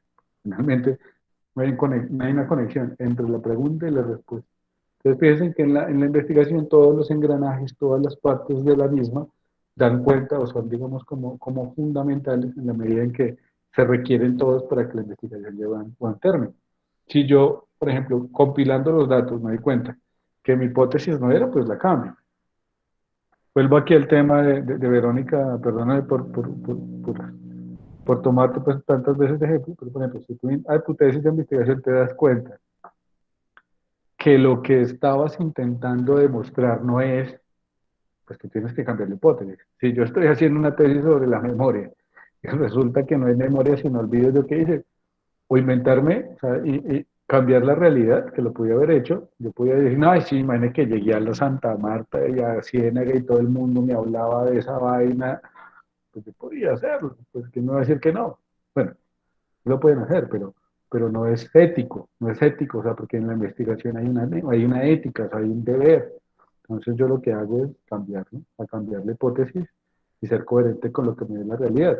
Y Verónica, que puede que tenga una idea que para nosotros es presumiblemente cierta, en su investigación se dé cuenta de que, y que el gobierno está actuando de la mejor manera y que efectivamente el toque de queda es necesario. Y si a ti la investigación te hace eso, pues tú cambias la hipótesis. Pero eso también depende de cómo haces, cómo llevas pues a puerto del inicio al fin el proceso investigativo. Mm, eh, y bueno, digamos, una muy buena interpretación de resultados, entonces da cuenta de la hipótesis, o sea, me reafirma o me niega mi hipótesis, pero además una muy buena investigación debe dar cuenta o debe ser posible para nuevos, para nuevas hipótesis, o sea, debe servir para nuevos momentos, para nuevas investigaciones. Entonces, ese es como, digamos, como el elemento básico de, de, de, de lo que tiene que ver pues como en este punto de la investigación cuantitativa. No sé si hay preguntas, dudas o demás para este tema en general. ¿Hay algún aporte de pronto? Si nos quedó claro toda esta parte, de pronto fue muy básica, me pueden decir también, lo podemos ir mirando.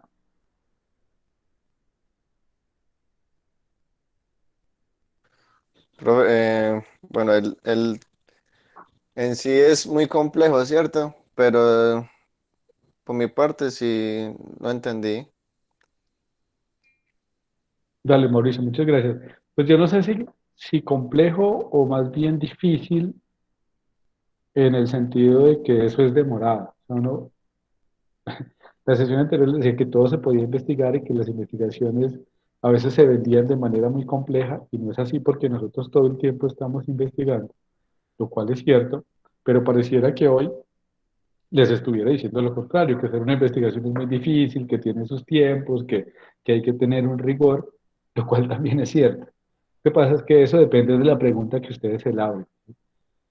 Cuando uno construye teorías, bueno, teorías no, cuando uno construye hipótesis, entonces tiene dos casos. El que hace una hipótesis que me permita arrojar unos resultados muy prontos, como, por ejemplo, si yo quiero ir a San Andrés, entonces eso es eh, digamos, es un planteamiento, ¿sí? Entonces la pregunta es, ¿tengo el dinero para ir a San Andrés? Y la respuesta me la llego, cojo mi billetera o llego y me meto en la aplicación del banco y según lo que me diga eso, digo sí o no. Listo, terminó mi investigación, 3 segundos. Pero si ustedes quieren hacer una relación sobre, por ejemplo, el analfabetismo en Pereira o quieren hacer una investigación sobre la inequidad o sobre el progreso, pues, por ejemplo, cuando ustedes dicen progreso e inequidad, son conceptos ambiguos y ustedes tienen que concretarlos. ¿Sí? Hoy he hablado con un profe de la maestría de historia que se llama Carlos Colonia, es un tipo brillante, un gran amigo, y cuando él estaba haciendo la tesis de maestría, él es antropólogo e historiador, él hizo un trabajo de campo sobre una etnografía, se llama, Es un proceso investigativo muy riguroso y además que tiene que tener un análisis de datos, pues eso no es carreta, eso es muy, muy preciso. Y resulta que él, en la parte de la investigación, en algunas partes ponían Pachamama con P mayúscula, en otras Pachamama con P minúscula. Y esa diferencia entre la P mayúscula y la P minúscula daba cuenta de una categoría conceptual súper compleja. ¿Sí?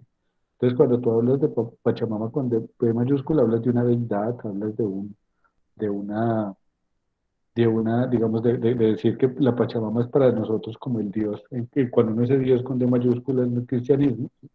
Pero cuando lo hablas Pachamama con P minúscula, estás hablando Pachamama como una parte integrante de la naturaleza. Fíjese toda la diferencia que hay en un concepto.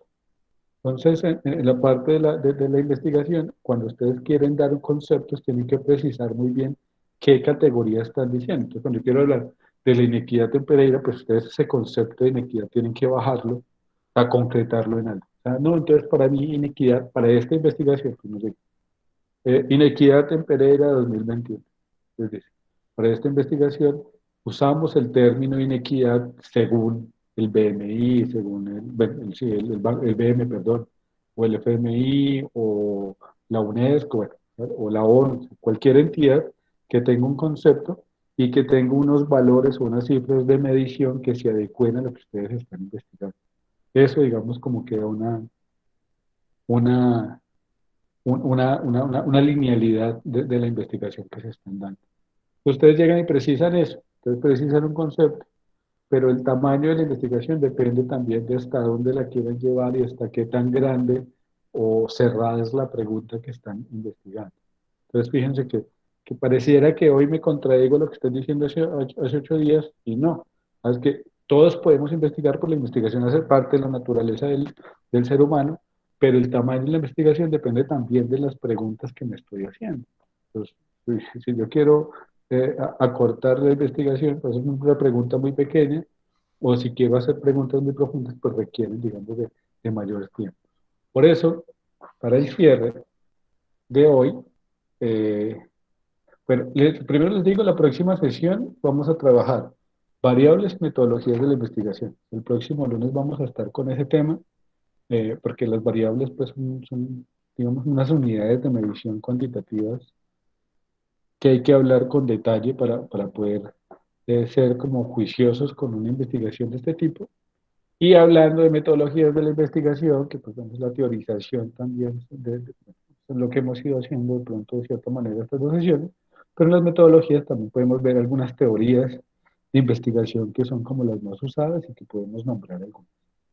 Pero vamos a tener una actividad de cierre que quiero, entonces que cada uno con su cuaderno y con un lapicero en estos 15 minutos que quedan, o sea, mejor dicho, que tengan 15 minutos para hacerse, ¿cuál es la pregunta o para plantearse? ¿Cuál va a ser la pregunta de investigación que vamos a responder para el microtaller de investigación para entregar en la semana 8? Quiero que desde ya tengamos esa pregunta de investigación. Entonces, quiero que cada uno piense bien eso. Y ojo, y te lo digo a ti, Fabián, y aquí a Verónica, ¿Por qué a mí? porque porque es una pregunta de investigación que uno demore más o menos 8 semanas en responder. Ah, o sea que no puede ser cualquier tema. O sea, Obvio. está, profe, eso se llama limitantes. Usted está Claro. accionando sobre mí. Eso no, no, no, no. Y eso es un dogma. Estoy ahí poniendo mi dogma investigativo. No, no, no, no, me siento Sí, ofendido, profe. Pero mira, sí. dime, Verónica. Profe, o sea, una pregunta donde la investigación sea pequeña, o sea, sea muy precisa. Sí, pero no tanto Ahorita como la que Verónica estuvo va y Fabián. pretende investigar si Dios existe. Sí. No, Sí, sí, sí. no tan desbordada. Es que estoy buscando un punto medio entre Fabián y tú. O sea, no tan desbordada. O sea que yo soy el flojo y tú eres la complicada, ¿te das No, no, cuenta? no, no, no, no, no, no, no, no. Estoy diciendo que tienen propuestas investigativas que no se ajustan a las 7 semanas de este ejercicio. Entonces, ni tan precisas, pues mira que la palabra es precisa, como la de Fabián que responde en 15 minutos, porque no me vas a decir en 8 semanas, ay, profe, yo tuve esta pregunta, formulé esta hipótesis, saqué esta medición corroborada con estos datos y esta es la respuesta, y yo, pero Fabián, es el terrario, que yo medio muevo y esto lo hiciste ayer en la noche. O Verónica, que llegue a la semana 8, diga, no, profe, estoy a la mitad de la investigación porque la pregunta es demasiado extensa y en el tiempo que nos dio no pudimos resolverlo. Y miren que es una cosa que es sencilla, o sea, tenemos ya 12 minutos para responderla, pero piensen una pregunta que ustedes puedan formular una hipótesis que pueden ir trabajando semana a semana, que tenga herramientas de medición, porque vamos a mirar también cómo hacemos muestreo, cómo podemos buscar, cómo podemos fortalecer esa hipótesis, pero que no nos vaya a desbordar. Entonces, para Juan José, para Mauricio, para Daniela, que nos estará viendo offline en la grabación, o que también va a tener como pendiente esa tarea, bueno, y el otro compañero si llega, para que entonces hagamos eso. Entonces, ¿les parece? Les doy 10, bueno, nos vemos a las 8:25 y cada uno me dice qué pregunta de investigación tiene y hacemos como debate sobre eso. ¿Les parece? Piénsenla bien. Juan. Dime, Pro- Juan. Profe, el tema es libre, ¿cierto? El tema es libre, sí, pero sí, sí, es libre. Estoy pensando. Contigo yo no sé, sí, eso sí, dale. No. Listo, entonces son las 8:13 y a las 8:25 nos vemos para que cada uno me dé la pregunta y con eso ya quedamos claros de qué es lo que vamos a trabajar de aquí hasta la semana 8.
Listo, ya tienen la pregunta.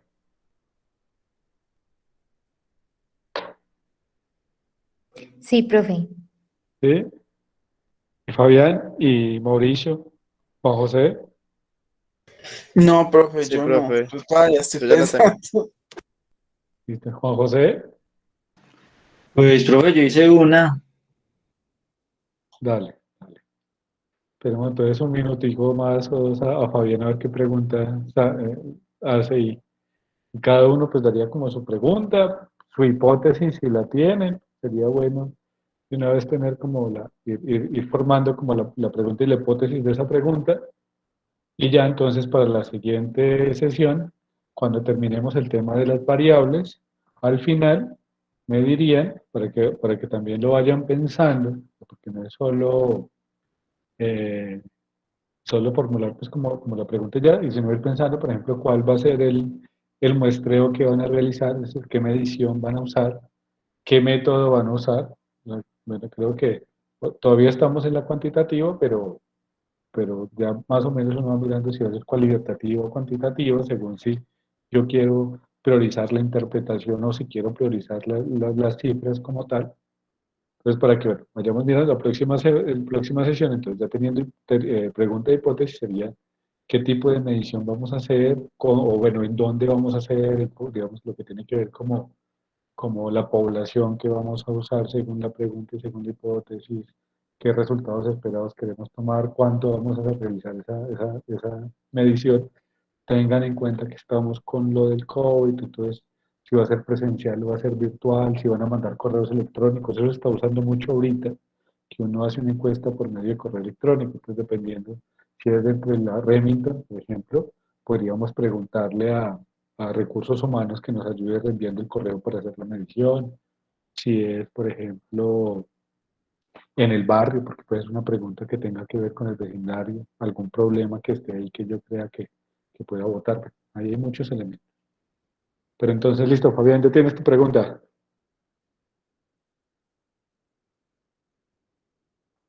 Profe, pues la pregunta como tal no, pero pues creo que el tema sí.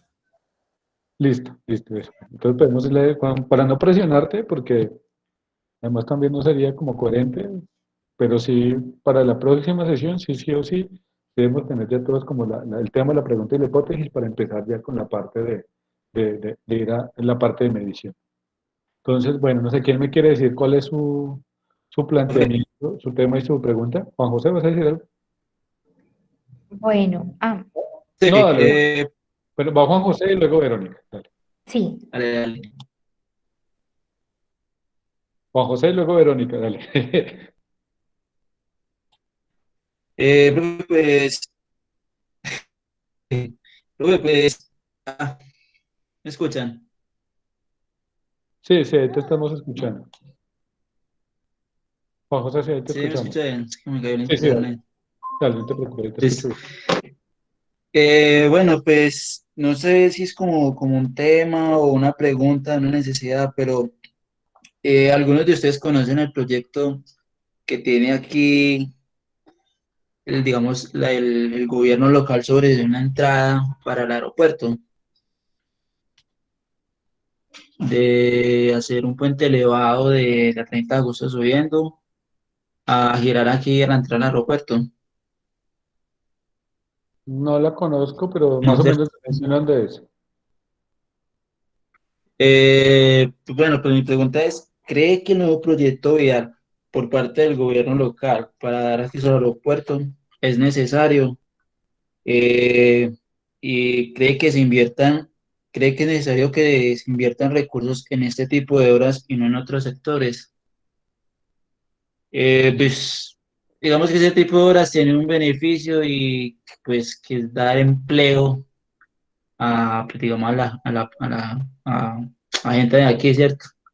Sería un beneficio, pero pues ahí tocaría investigar bien qué beneficios y qué no beneficiaría. No sé si estará bien la pregunta o Sí, no, la pregunta está muy bien, Juan José, sobre todo la primera, es decir, qué tan necesaria necesaria. es esa obra, o sea, me parece que está bien. Lo que sí tienes que mirar es si puedes responder esa pregunta en 8 sesiones. porque a mí me parece que ese es un tema complejo. O sea, primero tú tendrías que estudiar el POT, el Plan de Ordenamiento Territorial de Pereira. Y eso es un Ujú. mamotreto, o sea, es un documento gigante. Segundo, sobre el POT, porque bueno, el POT, o por lo menos digamos como la resolución que tengan sobre ello, que es, hay como una justificación de la alcaldía de por qué hacerlo, tendrías que compararlo con la gente de a pie.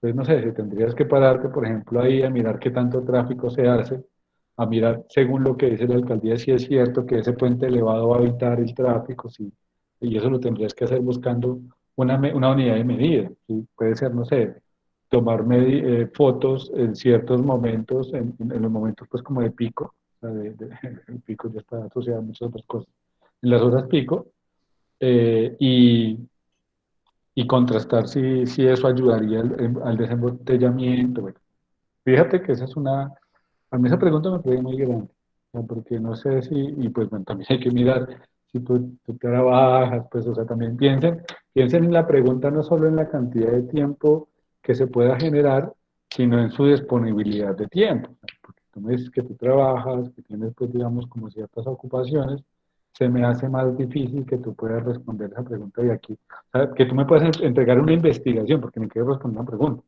Tú me puedes entregar una investigación que dé cuenta de responder esa pregunta en mes y medio, teniendo en cuenta tus ocupaciones. Yo creo que podrías buscar una pregunta un poco más precisa. Por ejemplo, ¿qué percepción tienen los habitantes del sector sobre esa obra que se está proponiendo? Y entonces es más fácil, porque entonces tú el muestreo lo podrías hacer, no sé qué tantas personas estén ahí, pero digamos que tú, si son 100 personas, el muestreo lo puedes determinar sobre 20 o 10 personas. Y con esas 10, pues ya te podrías hacer una idea de ello. ¿Qué significa? O sea, tienes que investigar, tienes que hacer trabajo de campo que llaman, pero es un trabajo de campo un poco más reducido que hacer todo un análisis del POT, por lo menos para este seminario me parecería difícil. Ah, listo. Entonces, como recortar más bien la pregunta o cambiarla. Es aterrizarla. O sea, a mí la pregunta me parece muy interesante, pero trata de aterrizarla a algo que puedas hacer en 8 semanas, o sea, que tú puedas, digamos, según tus tiempos responder. Por ejemplo, piensa en eso, ¿qué percepción tiene la comunidad sobre esa obra? Ahí ya ahí tienes igual que meterte a estudiar el POT, a mirar pues la idea de la alcaldía, pero va a ser, no es un referente primario, sino un referente secundario, porque lo que a ti te interesa es la percepción de la gente. Entonces tú contrastas eso con la información que haya sobre esa obra, ¿sí ves? Entonces ya no te complicas tanto, es fácil de responder aunque requiere unos tiempos, bueno, fíjate por ahí. Bueno, Listo, profe, gracias.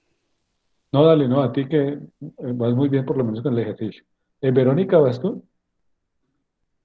Profe, bueno, ¿cuáles son las consecuencias de la migración de la población venezolana en la región? La pregunta también está grande.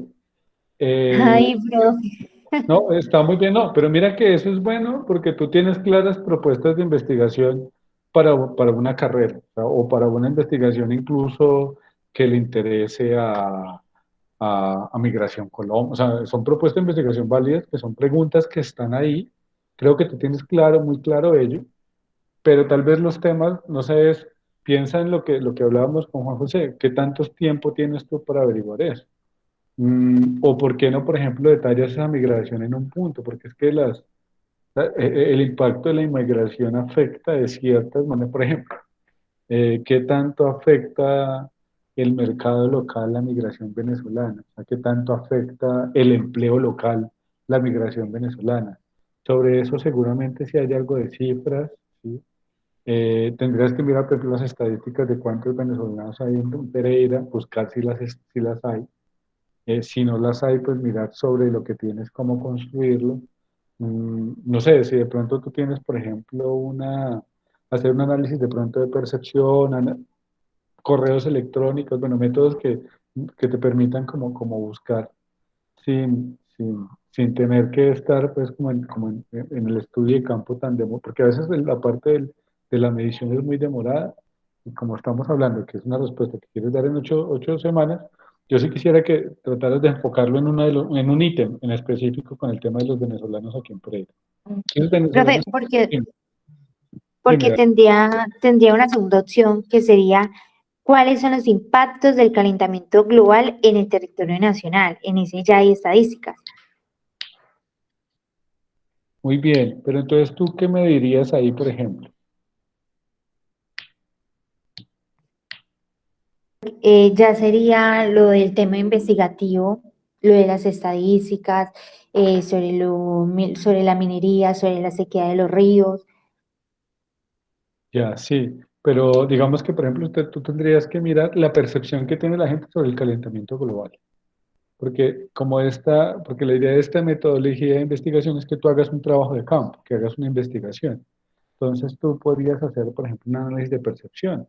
Y eso lo haces por correo electrónico y ya como hay unas estadísticas globales, hay unas estadísticas nacionales, contrastas esas estadísticas, por ejemplo, con la percepción de la gente. Esa sería una muy buena investigación. Es fácil de hacer en el sentido de que la mayoría lo encuentras a la mano, o sea, lo encuentras ya con cifras y demás. Lo podrías contrastar con datos que puedes conseguir. Incluso creo que por la universidad podrías pedir o podríamos pedir que nos faciliten a través del correo de recursos humanos o algo así, la encuesta para tener esos datos, por ejemplo, y sería algo. Percepción de los estudiantes de la Universidad Remington alrededor del calentamiento global. Y tú coges los datos reales y corroboras con esa percepción. Y fíjate que es una investigación válida, que de hecho a mí me parecería chévere saber qué percepción tienen los estudiantes de ello, contrastados con las cifras que nos están dando. ¿Qué te parece ahí, por ejemplo? Súper, profe. Ujú. Sí, mira que es una pregunta que se puede desarrollar, que sería muy chévere, es más, yo ya quiero verla, pero que permite como unos tamaños precisos. Fabián o Mauricio,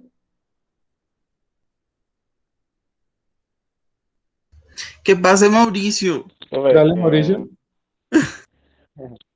bueno, ¿qué acciones realizarías para erradicar la violencia contra la mujer? ¿La violencia contra quién? Contra la mujer, profe. Bueno, ¿qué acciones? Pero volvemos. Hay que aterrizar esa pregunta a algo más concreto para poder hacerla medible. Porque si tú me hablas de eso, lo podemos hablar a nivel global, a nivel regional, a nivel nacional. O sea, entonces, concrétala en algo. O sea, Lo por estamos ejemplo, hablando pues eh, acá en Pereira, ¿cierto? listo. Pero entonces tú tendrías que hacer, por ejemplo, sobre las estadísticas que hay de violencia de la mujer, citar, hablar con algunas organizaciones que trabajan el tema, está la Casa de la Mujer, en la UTP hay algunos procesos, no sé si en la Remington también esté, qué estadísticas tienen, qué procesos, y tú sobre ello mirar cómo profundizar ese tema de evitar la violencia.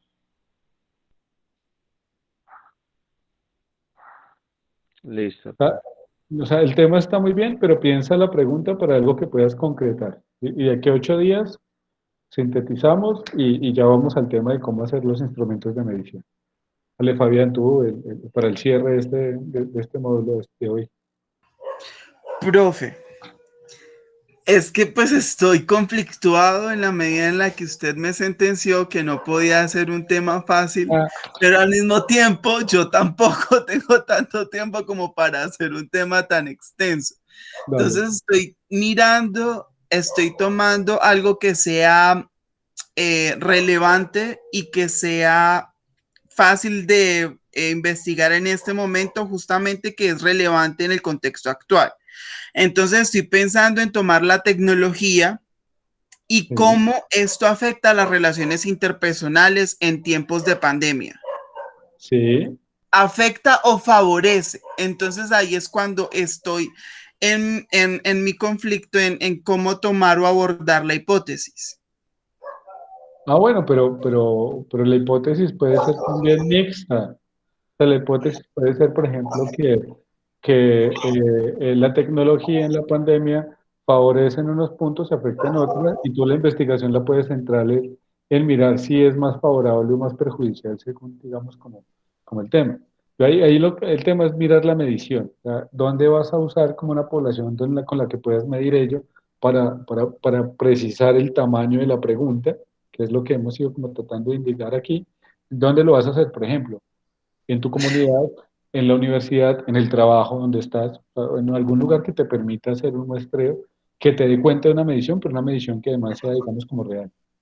Sí, tengo justamente mi grupo de trabajo que son 20 personas, me parece un muestreo suficiente. Ah, muy bien, exacto. Entonces ya por ahí, ya por lo menos estás mirando el muestreo. Ahora la parte sería diseñar las preguntas que permitan una medición que dé cuenta de lo que estás buscando, que eso es la idea de la sesión, que sí, que bien. Exacto. Pues Listo. eso sería como mi idea. No, no, no, bien. No, no estás bien. Bueno, son las 8:34 y nos pasamos 4 minutos de la sesión. Trataré de que no suceda porque sé que estamos pues como agotados